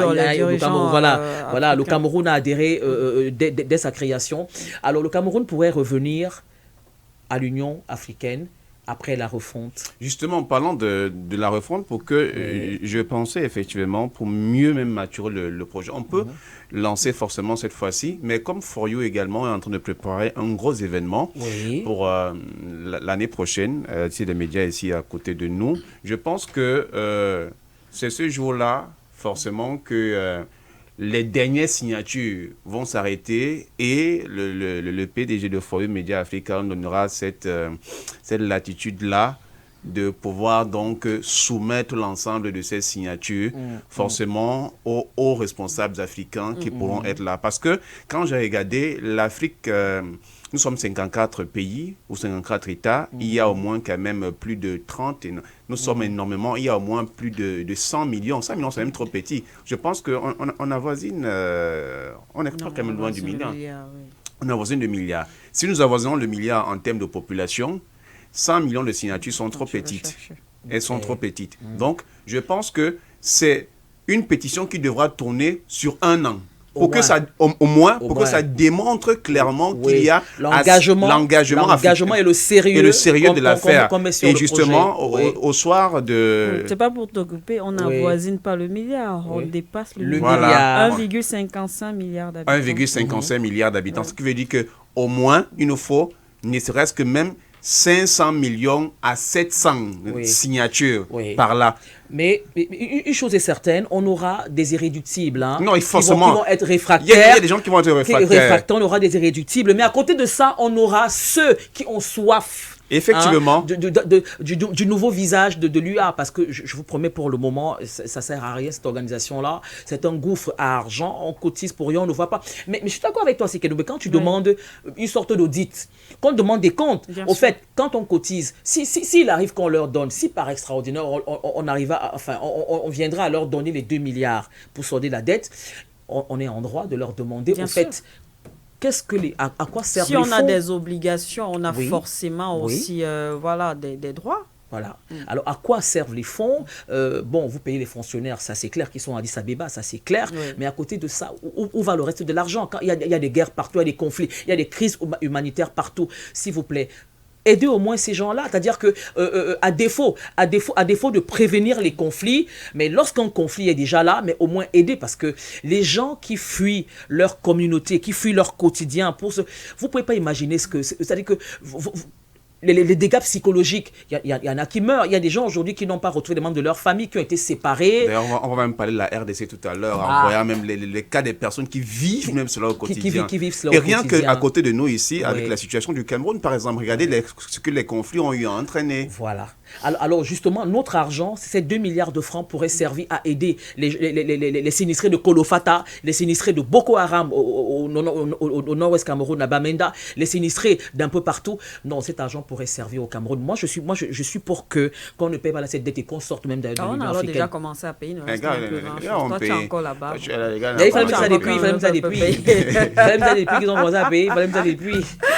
Il fallait parler vite. Les gars, on paye le 10 novembre. Ils ont payé. Il fallait parler depuis. Et on n'est pas à 2 milliards près, madame. Oui, nous les avons. Nous les avons, mais nous avons des besoins. Voilà, effectivement. Nous avons des besoins prioritaires. Et on tient quand même à préciser que nous n'avons pas la prétention, effectivement, de donner des leçons à nos dirigeants, mais nous avons, en tant qu'Africains, nous pensons que nous avons l'obligation de sensibiliser effectivement la population et d'interpeller nos dirigeants en espérant que nos petites voix, nos toutes petites voix puissent porter et que nos dirigeants puissent également au moins tendre leur oreille et peut-être considérer, on ne sait jamais, de toutes les façons, nous le ferons tous les jours, interpeller nos dirigeants parce que je pense que nous voulons tous le bien-être des populations africaines. Voilà. Alors, la dernière actualité de ce matin en direction, on parlait justement de la République démocratique du Congo. Voilà, du côté d'Ouvira. Un fait quand même inédit, incompréhensible. Ce sont les populations là-bas qui ne veulent pas le départ du M23. Quand j'ai vu cette est-ce que c'est pas une fake rumeur? Pas du tout. Non, elle n'est pas fake. On va voir les vidéos. Mais le bourreau, la victime aimerait son bourreau. J'ai d'abord cru que j'ai mal lu. Ouais.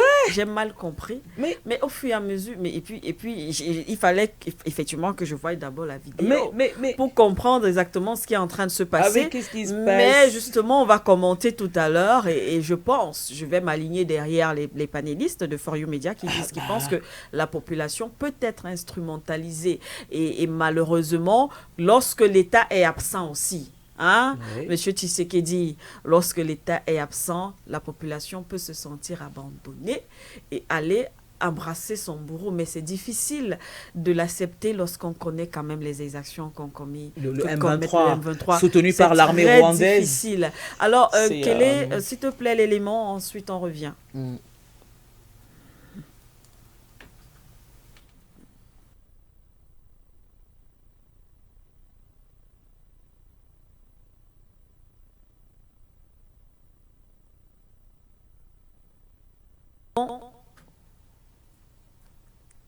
Qu'est-ce qu'on fait? Je ne comprends pas. On attend. C'est quoi? C'est pour dire allez-y.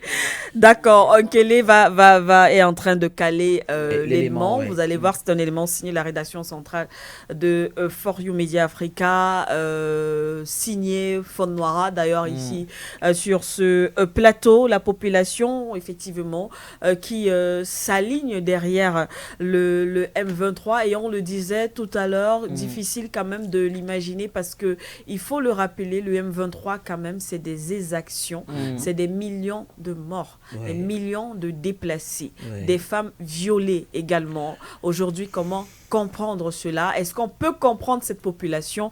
On va écouter, en tout cas, on va suivre l'élément, ensuite on revient. Que tous les jours, des coups de feu et mes affaires étaient pillées. Aujourd'hui, je me sens calme. Cette démonstration de force intervient alors que les États-Unis, sous l'impulsion de l'administration Trump, des centaines de voix qui s'élèvent pour une cause inattendue. Ce mardi, les rues d'Ouvira, dans le sud Kivu, ont résonné de slogans en faveur de la FCM23. Arrivés devant l'hôtel de ville, les manifestants ont affiché une position sans équivoque. Ils ne veulent pas d'un retrait des militants malgré les injonctions internationales. Pour ces habitants, le mouvement rebelle est perçu comme un rempart contre l'insécurité chronique. Nous manifestons pour exprimer notre soutien au mouvement AFC M23. Nous venons d'apprendre qu'on parle de leur demander de quitter Uvira. Veulent-ils nous laisser encore orphelins? Ils sont venus nous libérer, et leur manière de gouverner est appréciée par de nombreux Congolais. Non, je ne veux pas que le M23 se retire. Qu'ils ne partent pas, car nous avons traversé une période très difficile. Chez moi, il y avait des cambriolages presque tous les jours, des coups de feu, et mes affaires étaient pillées. Aujourd'hui, je me sens calme. Cette démonstration de force intervient alors que les États-Unis, sous l'impulsion de l'administration Trump, poussent pour l'application stricte des accords de Washington. Ce pacte signé entre la RDC et le Rwanda prévoit la fin des hostilités et du soutien aux groupes armés. Mais sur le terrain, la réalité est tout autre. Le M23 a continué sa progression vers Uvira, le dernier verrou stratégique du gouvernement dans cette zone minière. Dans la foule, la colère se tourne aussi vers l'oncle Sam. Beaucoup dénoncent une ingérence dans les affaires d'un pays souverain. Nous, le peuple congolais, nous opposons à la décision prise sous l'influence des États-Unis. Les États-Unis ne peuvent pas prendre de décision à notre place. Nous sommes Congolais et nous sommes un pays indépendant. Ils ne peuvent pas décider que nous continuons à souffrir, que nos mères continuent d'être violées et que nous vivons comme des esclaves dans notre propre pays. Nous avons accueilli ceux qui montrent qu'ils sont capables de protéger la population et de diriger. Aujourd'hui, nous voulons les forcer à quitter la ville. Allez où? Les États-Unis demandent au M23 de partir. Comment peuvent-ils partir comme ça? Pourquoi attendre leur arrivée à Uvira pour exiger leur retrait? Pourtant, ce soutien est loin d'être unanime. Derrière ces manifestations, le drame humanitaire persiste. Des milliers d'autres Congolais terrorisés par la reprise des combats ont fui vers le Burundi voisin. Bujumbura, allié de Kinshasa, continue de pointer du doigt le Rwanda malgré les démentis répétés de Kigali. Si Washington mène la danse diplomatique, le sort du M23 pourra se jouer ailleurs. Non invité à la table de négociations américaines, le mouvement mène ses propres discussions avec Kinshasa sous la médiation du Qatar. Un jeu d'équilibre complexe où la voix de la rue Uvira vient de rajouter une variable imprévisible.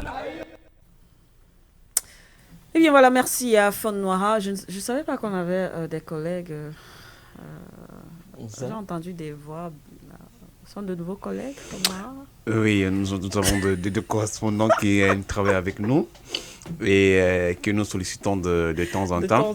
Ah, faut dire que non, parce que j'ai pas reconnu. Non, c'est la vérité. Et comme c'est toi qui as rédigé le oui, papier, oui, je voudrais saluer. Justement, je voudrais saluer la collaboration ici de Bissot qui est au service digital et puis également à Tegep qui est au niveau de la technique qui nous ont permis effectivement donc de pouvoir avoir la main. Ok, sur ces deux collègues. Ces deux collègues. D'accord, merci. Merci. D'accord, on va.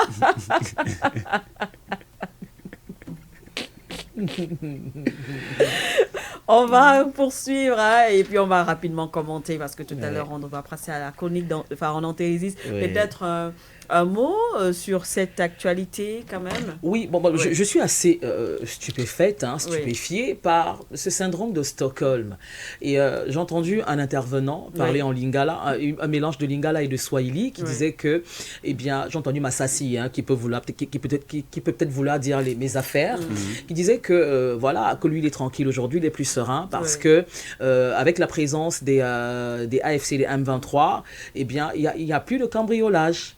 C'est-à-dire que les petits bandits là ne viennent plus casser les maisons des gens parce que le M23 est quand même là. Mais est-ce que ce petit sacrifice vaut le prix? C'est ça. Bon, entre vrai. Les affaires et les vies humaines. Oui, est-ce que ça vaut le prix? Donc on est là en plein syndrome de Stockholm, c'est-à-dire que les populations qui devraient même s'insurger de justement des résurgences, des incursions du M23 avec l'AFC. Ça veut dire que quoi? Ça veut dire quoi? Que finalement le M23 traite bien les populations. On a oublié les déportés de Goma, on a oublié les viols, les meurtres, je comprends pas. Est-ce que le M23 serait en train de revenir à de meilleurs sentiments? Est-ce que le M23 serait devenu Superman ou Robin des Bois? il faut qu'on comprenne.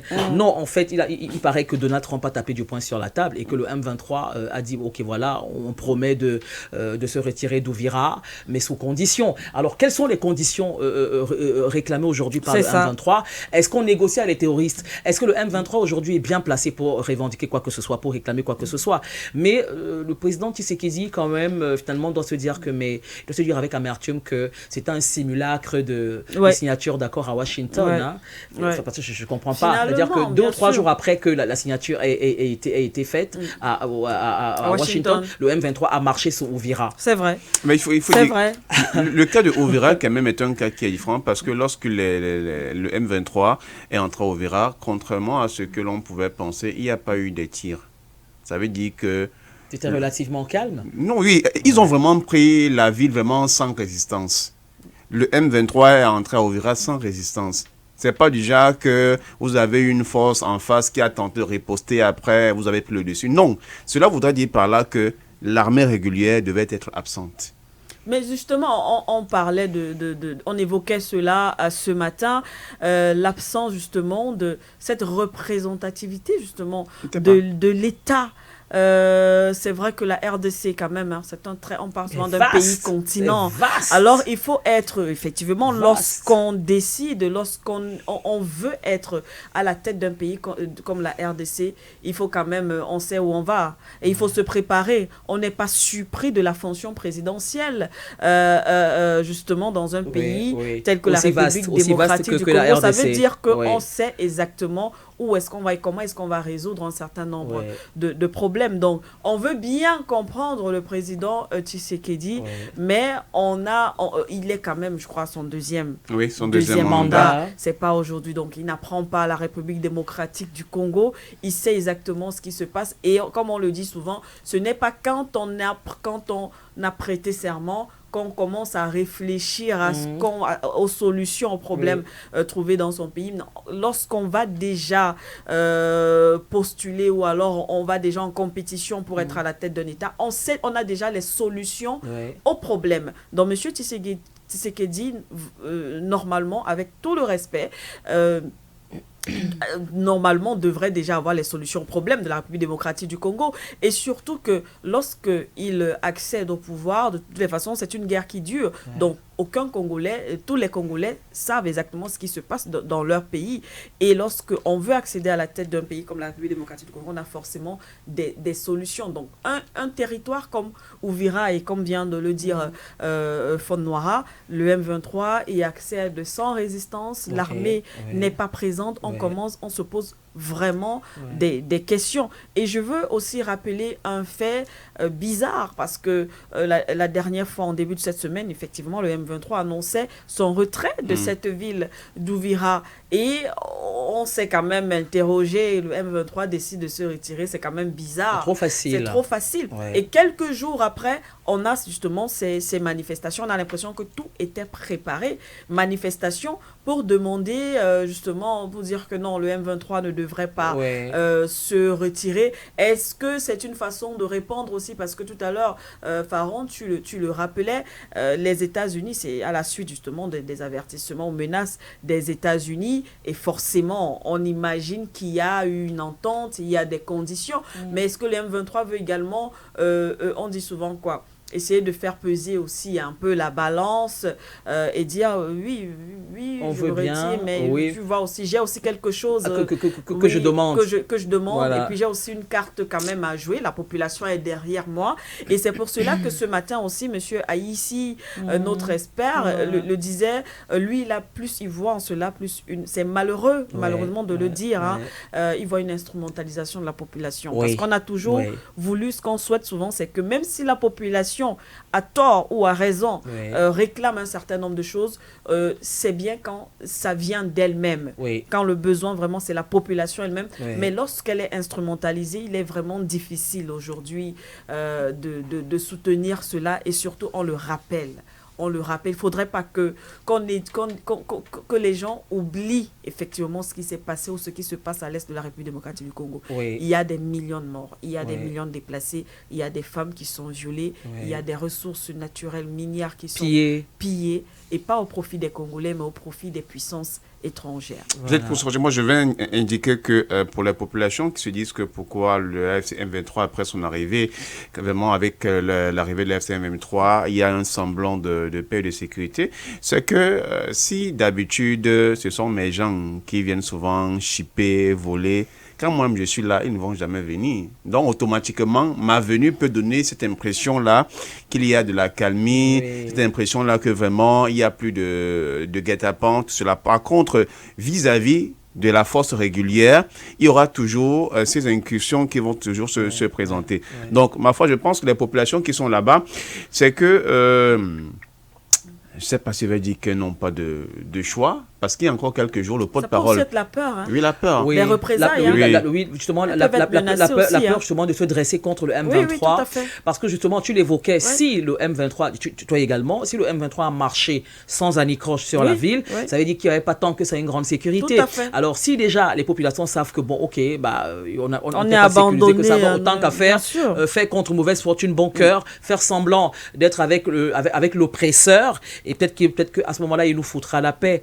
Et le président Tshisekedi, justement, avait pour projet de mettre sur pied une armée digne de ce nom, parce qu'on se demandait, mais comment est-ce qu'un pays comme celui-là pouvait ne pas avoir une armée? Parce que justement, je débattais de ça dans Presse à la Une un matin avec le DP Nkodo, justement, et puis ce jour-là, je crois que la veille de ce jour-là, les militaires congolais avaient abandonné les armes, ils sont enfuis en brousse sous la pression du M23.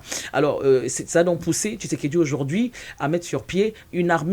Mais ça prendra le temps que ça prendra, parce qu'une armée, quand même, c'est beaucoup d'argent, c'est de la logistique, il faut former. Parce que former déjà un militaire, former un individu, ce n'est pas aussi simple. Ça demande du temps, de l'énergie et puis beaucoup d'argent, et avec le matériel qui va avec. Mais je pense que peut-être que la RDC ne va pas bénéficier de l'aide de la nouvelle aide, de l'aide de la nouvelle vague de militaires d'aujourd'hui, sous Tshisekedi, mais je crois que sur la durée, je crois que dans le temps, peut-être un peu plus loin, plus tard, c'est peut-être le nouveau gouvernement et peut-être qui pourra bénéficier donc de la militarisation, enfin du moins la formation militaire de ce nouveau contingent. Ne soyez quand même pas surpris que vu que l'AFC M23 a déjà pour capitale Ngoma, que peut-être dans les prochaines affaires, eux aussi se réclament de pouvoir non seulement être comme une force militante, mais bien après, être une force politique.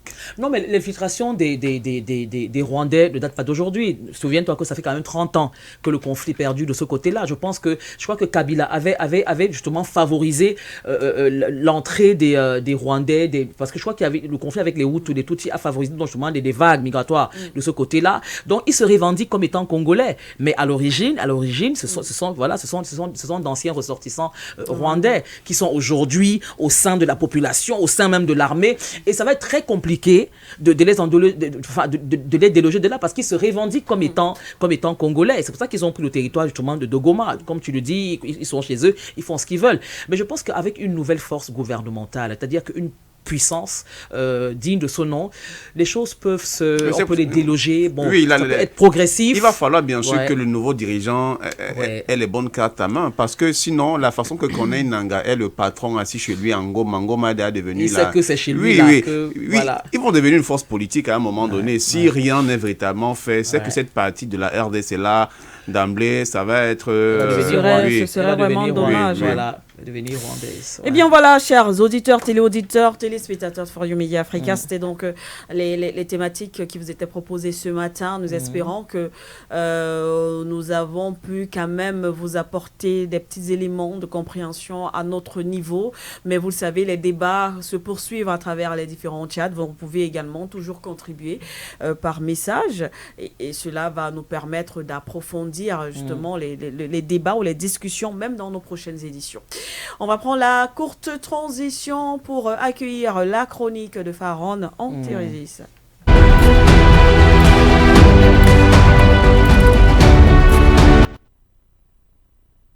Pharaon Antirésis, oui. Je vous invite faire un petit voyage en France. D'accord.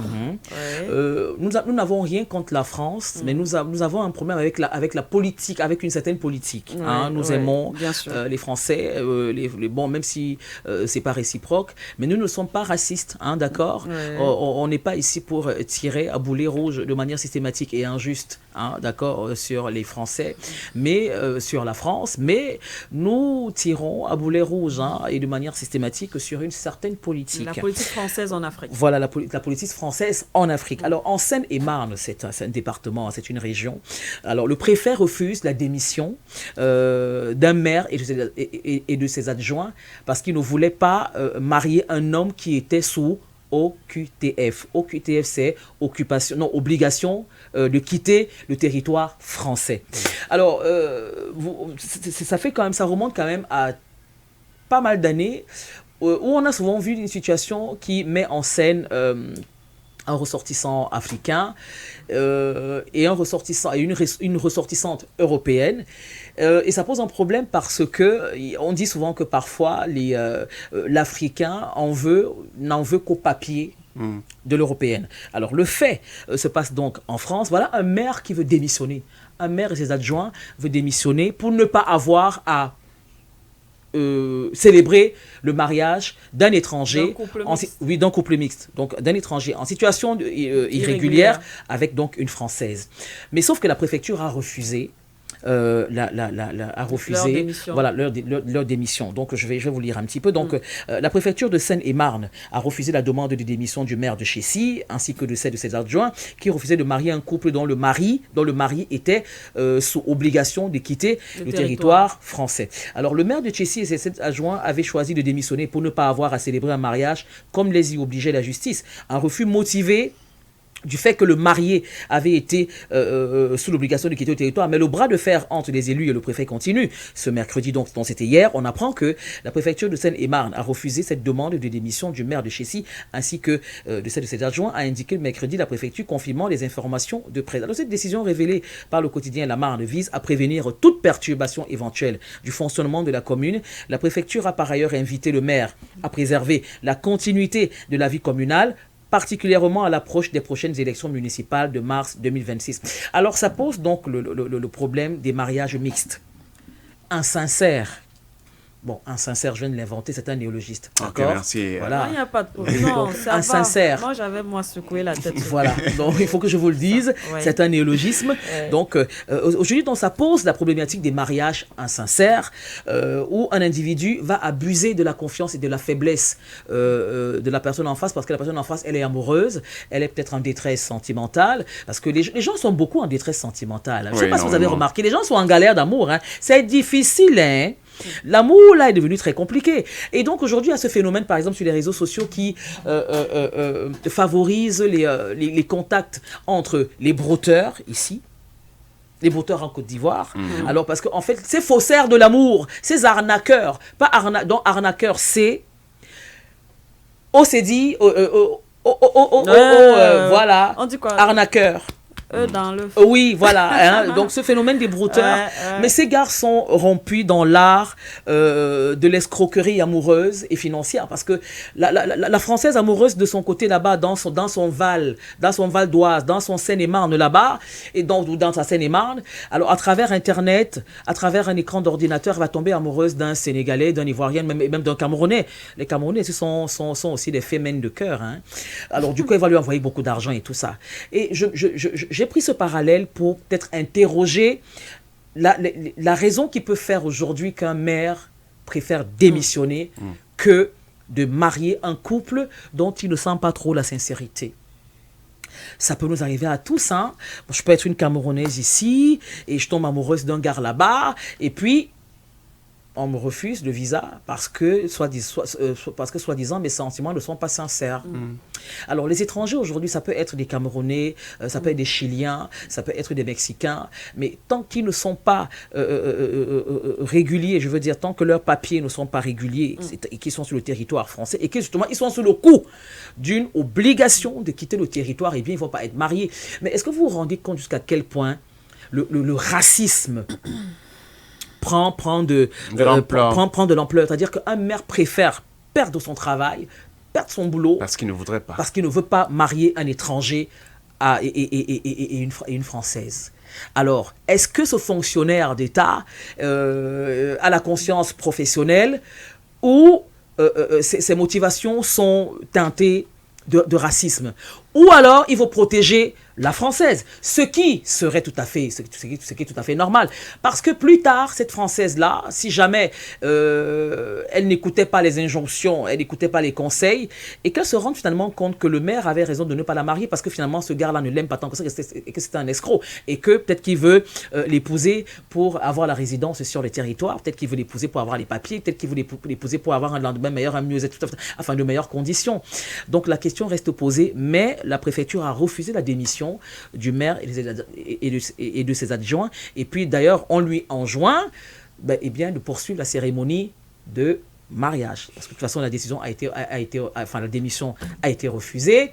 Il va sauf que célébrer le mariage là.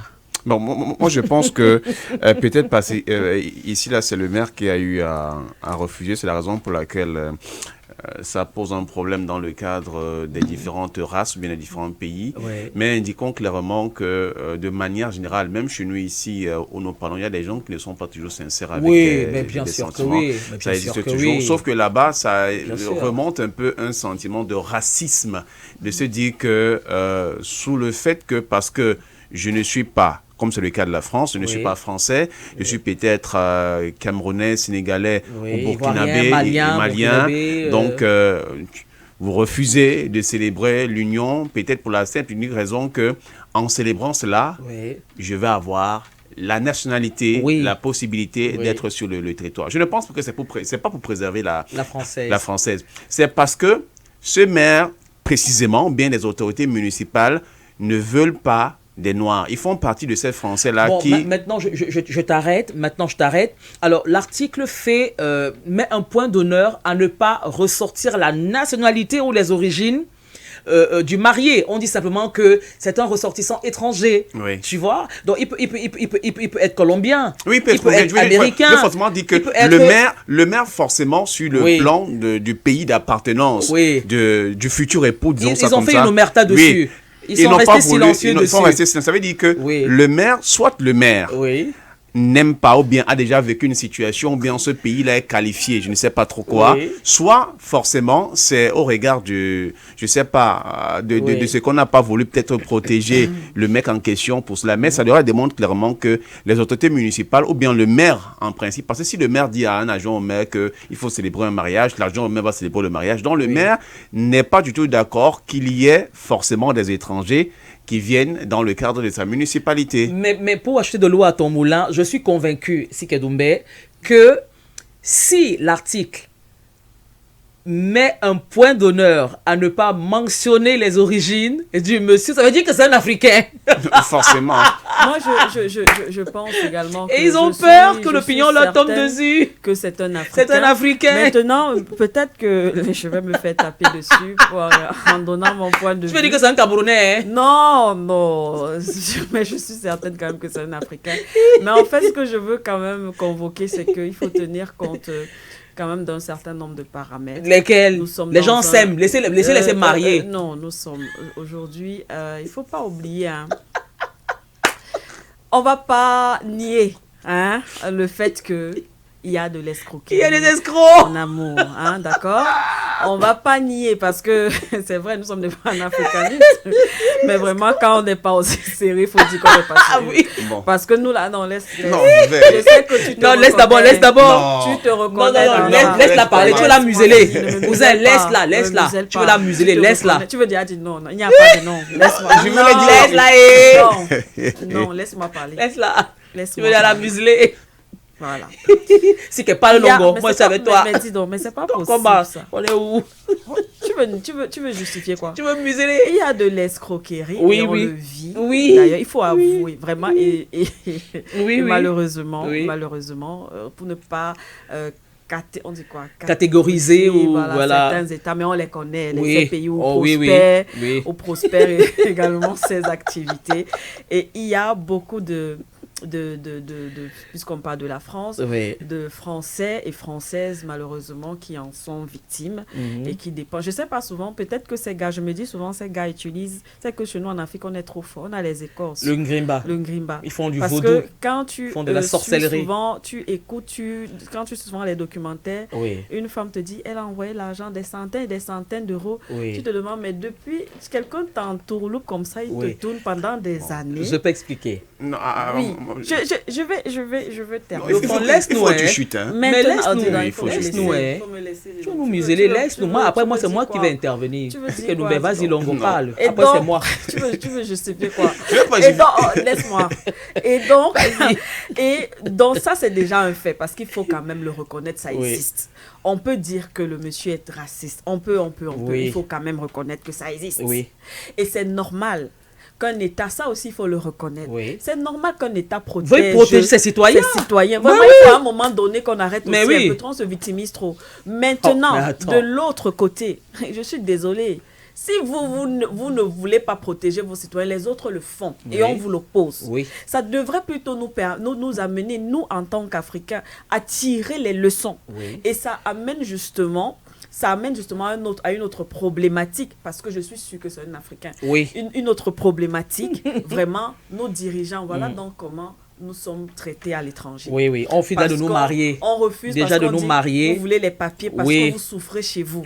Alors, c'est de la responsabilité de nos dirigeants. Arrangez vos pays, comme on dit au quartier. Arrangez nos pays, s'il vous plaît.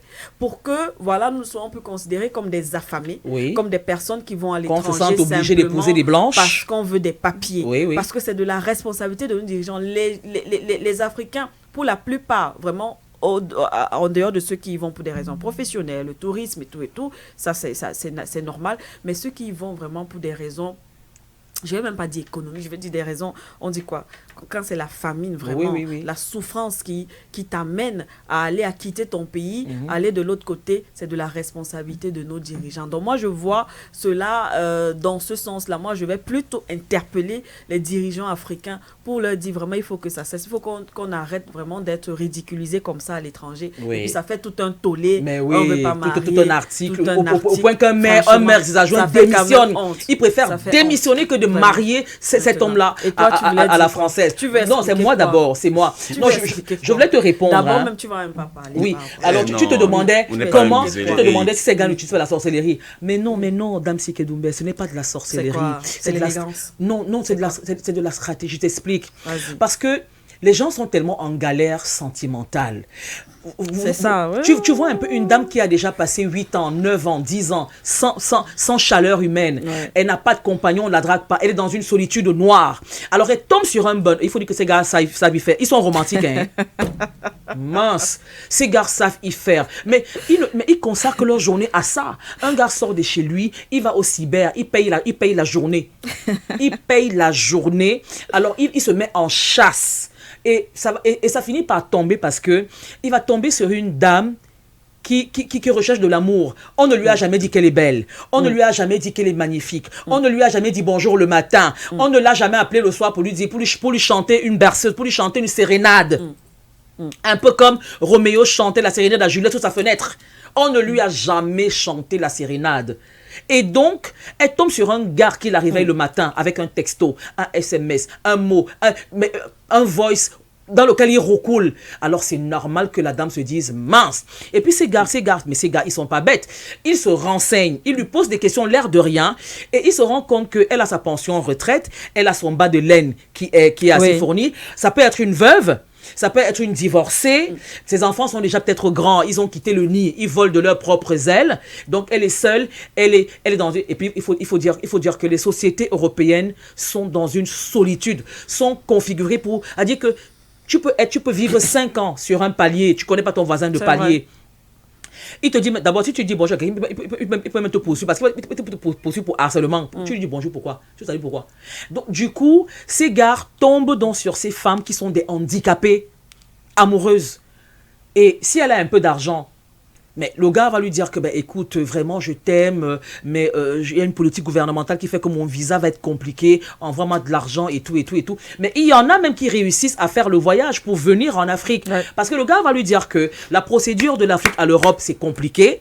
Et donc, la dame, elle va rassembler ses économies, faire même des emprunts bancaires pour venir en Afrique. Mais il faut les voir à l'aéroport. Mais ça commence à l'aéroport. Le gars ne l'a jamais vu physiquement. Elle débarque à l'aéroport, il a même du mal à l'embrasser. Mais elle est amoureuse, elle aime déjà son Moussa, elle aime déjà son Traoré, elle aime déjà son Ebele, elle aime déjà son Bango, elle aime déjà son Edimo, elle aime déjà son Mouangé. Mais elle arrive à l'aéroport, mais le gars se rend compte qu'elle est plus âgée, elle n'est pas si belle que ça. Donc, c'est autant de choses. Non, c'est pas le Ngrimba. Non, les gars n'ont pas besoin. Les gars tombent sur des personnes qui sont en dépendance affective, qui sont en galère amoureuse. De la situation. Donc, les gars, en fait, c'est l'abus d'amour, l'abus de faiblesse. D'accord. Est-ce que tu peux avoir la parole? Oui, il nous reste 10 minutes et j'aimerais vraiment qu'on, après, parce que je sais pas si ta rubrique là, tu vas la faire parce que il y a des messages oui, on va prendre les messages. Je peux sacrifier. Je peux sacrifier ma rubrique, mais je voudrais dire quelque chose. Ce que je voulais dire justement, c'est la première question était que quand on a eu à publier l'article, il s'agissait, la dame en question, elle était sur quelle tranche d'âge? C'est un fait. Non, moi non. Justement, c'est pas précisé. Non, c'est pas précisé. Mais moi j'ai posé la question, peut-être si les mères ont refusé, forcément que c'était peut-être une femme qui était âgée. C'est la raison pour laquelle les mères ont refusé, à cause de la mentalité que elle a eu à évoquer. Je ne suis pas contre ce qu'elle a eu à dire.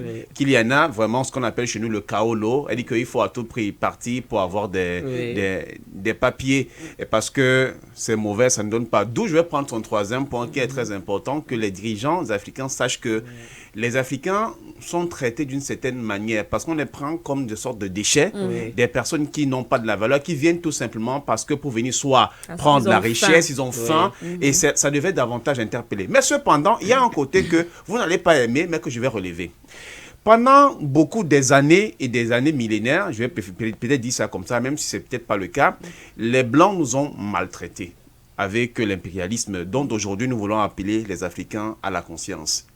Si cette action que je ne cautionne pas et qu'elle peut également aussi servir à une sorte de retournement de l'impérialisme des Noirs, je vais saluer et dire Hotep, parce qu'effectivement, ils nous ont souvent beaucoup traumatisés en prenant nos richesses. Si aujourd'hui, un Africain aussi peut aller prendre une richesse, même si c'est le cœur d'une femme blanche qui en souffre, c'est quelque part, ça va venir construire sa famille. Parce que ce qui est très important de ça, c'est que ces Africains qui prennent pour épouse des blanches, quand ils viennent, la première des choses, c'est que tu construis d'abord la maison de mes parents. C'est ça.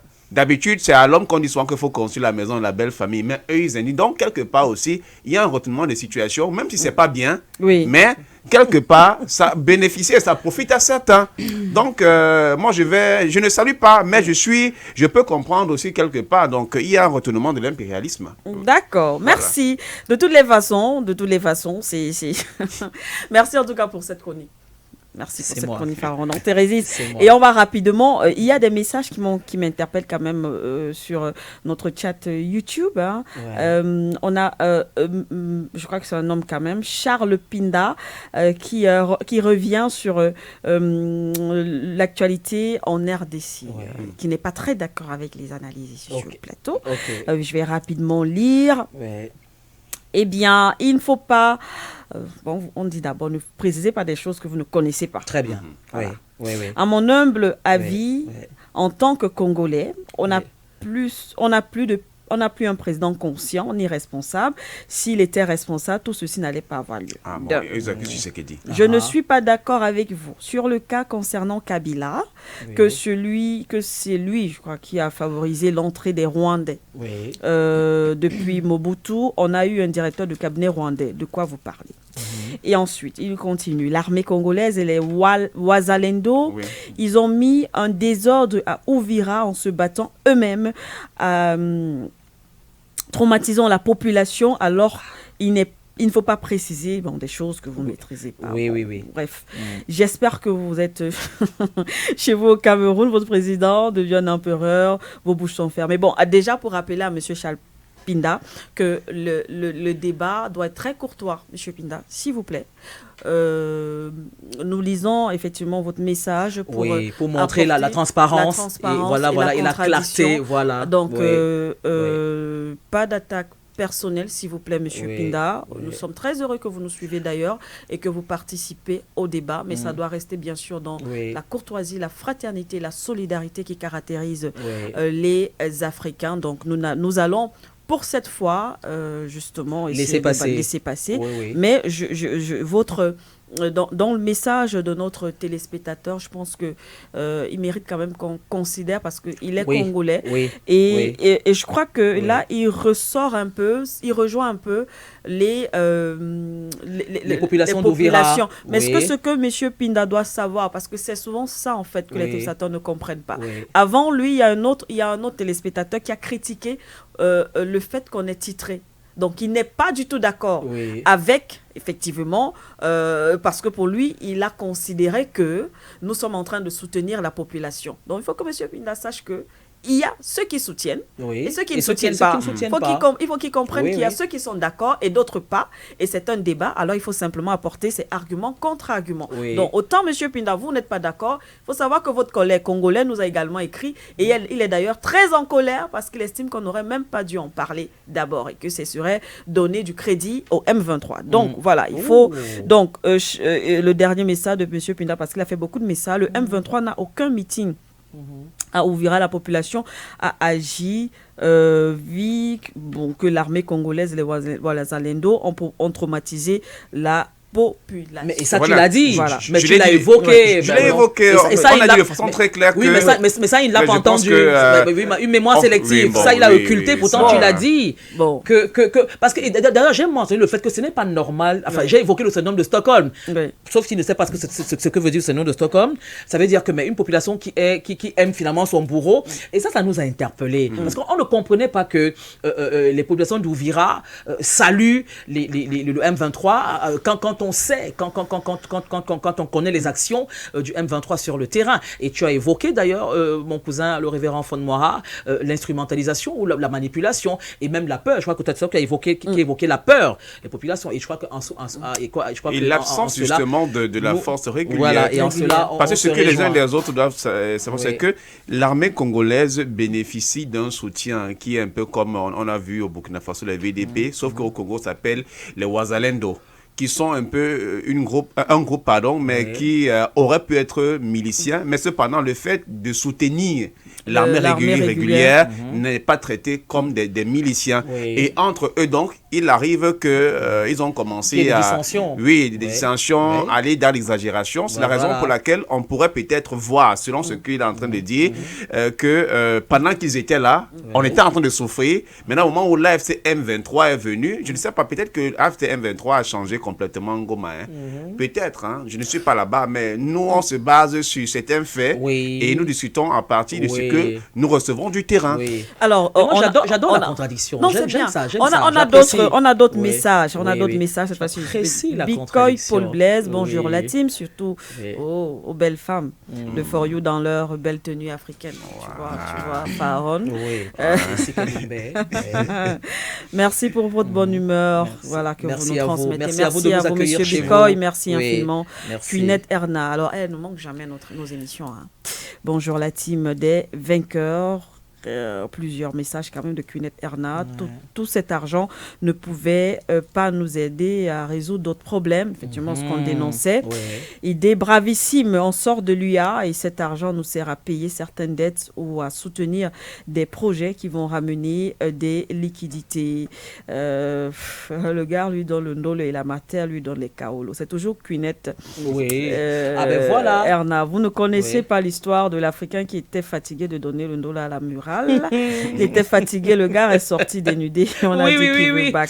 On a d'autres messages. Serge Moulieu, la guerre contre Boko Haram au Nigeria a duré 15 ans. L'insécurité est devenue une industrie rentable pour l'État cartel. Derrière la violence, il y a la pauvreté, les faiblesses de l'État, une économie de la guerre où certains tirent profit du chaos. Pendant ce temps, la population reste prisonnière de l'insécurité. et de la misère. Albertin, je suis triste pour les nouvelles générations dans beaucoup de pays. Ça fait des années que le Cameroun ne progresse absolument pas. Brigitte Ngobkwe, lui, nous sert même déjà à quoi? Interrogation. Adama Barry, bonjour, c'est Monsieur Barry depuis Bordeaux. Que Dieu vous donne la force de défendre les intérêts de nos pays africains. Ensemble, nous vaincrons le colonialisme. Et enfin, Lebana Debana qui dit vous êtes loin de votre sujet. Le monsieur a un ordre de quitter le territoire français. C'est là le problème du maire. Rien à voir avec ses origines. Oui, mais les origines ont quand même été mentionnées. Donc, je peux répondre, parce que c'est... Bien sûr, on a quelques secondes. Oui. Non, mais je l'ai dit d'ailleurs qu'effectivement, le monsieur SO, OQTF, OQTF qui signifie obligation de quitter le territoire français. Ça, je l'ai mentionné. C'est ce que veut dire OQTF. Mais peut-être qu'il veut donc passer par un mariage pour rester. Ce qui aurait donc poussé le maire et ses adjoints à démissionner. Effectivement, il y a une injonction qui va contre lui, qui s'appelle donc OQTF. Et on a ce message. Charles Pinda qui revient, qui dit je m'excuse pour ça. Oh, monsieur Pinda. Au moins, c'est quand même la classe. Voilà. Vous n'avez pas à vous excuser. On aime la contradiction. Vous excusez peut-être parce que vous avez attaqué. Vous avez commencé à vouloir nous attaquer. Oui, il a attaqué notre président. Non, tu attaques le président des autres. Tu attaques les présidents des autres. Tu vois. Et elle ne veut pas dire qu'il attaque notre président. Tu attaques le président des autres, tu ne veux pas qu'on attaque ton président. Le Rwanda a des velléités expansionnistes. Non, tout simplement, je crois qu'il s'excuse peut-être parce qu'il veut dire qu'il est sorti du débat. Mais on peut comprendre parce que ce qu'il faut comprendre, Aaron, c'est que ceux qui vivent, tu vois, nos frères anglophones, quand vous avez subi un certain nombre de choses, c'est-à-dire que toi, tu peux t'exprimer par rapport à un sujet d'une certaine façon, mais celui qui a vécu ça réveille une blessure, ça réveille un traumatisme. Il y a une certaine rage, et nous, on devrait le comprendre. Voilà. Et je vais, permets-moi, Sike Doumbé et le révérend, permettez-moi, je vais m'adresser à Charles Pinda. Charles Pinda, ce que vous ne savez pas, c'est que pendant 6 mois, j'ai lutté à ma manière contre le Rwanda et le M23 en faveur de la RDC. Parce que nous menons un combat panafricaniste, nous menons un combat panafricain et nous ne pouvons jamais, au grand jamais, accepter les exactions. Nous avons décrié pendant au moins 6 mois que j'ai fait la revue de la presse, presse à la une, pendant 6 ou 7 mois ou 8 mois avec les panélistes, le DP, que je salue, le DPA ici, et d'ailleurs Alain Billon que je salue. Donc, c'est une façon, nous c'est le combat par les mots ici. Et nos mots ont un impact. Nos mots vont acter des choses parce que aussi longtemps que le Rwanda continuera à attaquer la RDC, même si cela dure 30 ans, eh bien nous, notre devoir est de dénoncer parce que ce n'est pas normal qu'un frère attaque son frère, un autre frère, pour les intérêts d'une puissance étrangère. Voilà. Donc, Monsieur Pinda, Charles Pinda, sachez que le combat, il est panafricaniste, il va durer le temps qu'il va durer, aussi longtemps que nous serons ici. Eh bien, nous allons dénoncer les injustices, les exactions, les incursions illégales, comme on a dénoncé ici l'incursion illégale du Nigeria dans l'espace aérien burkinabé. On continuera à défendre. Merci à vous. Merci particulièrement à Monsieur Pinda. Merci beaucoup. Et on espère que vous serez avec nous tous les jours. De toutes les façons, vous serez toujours la bienvenue sur les plateaux, même si c'est en virtuel de For You Media Africa. Et nous espérons que nous allons vous lire tous les jours parce que c'est parce que vous participez au débat par cette contradiction que ça nous permet effectivement de rentrer en profondeur et de certainement trouver des solutions. Donc, très bonne matinée à vous, Monsieur Charles Pinda. Si merci infiniment. Merci beaucoup. C'est parce que vous êtes là et sans vous, nous ne sommes rien d'ailleurs. Merci beaucoup. Merci à tous les téléspectateurs, téléauditeurs et auditeurs de la 96.3 FM For You Radio, Phare en Antérésiste. Au revoir. À demain. Merci. Et Fon Noira. Merci. Alors, on se dit au revoir. À demain.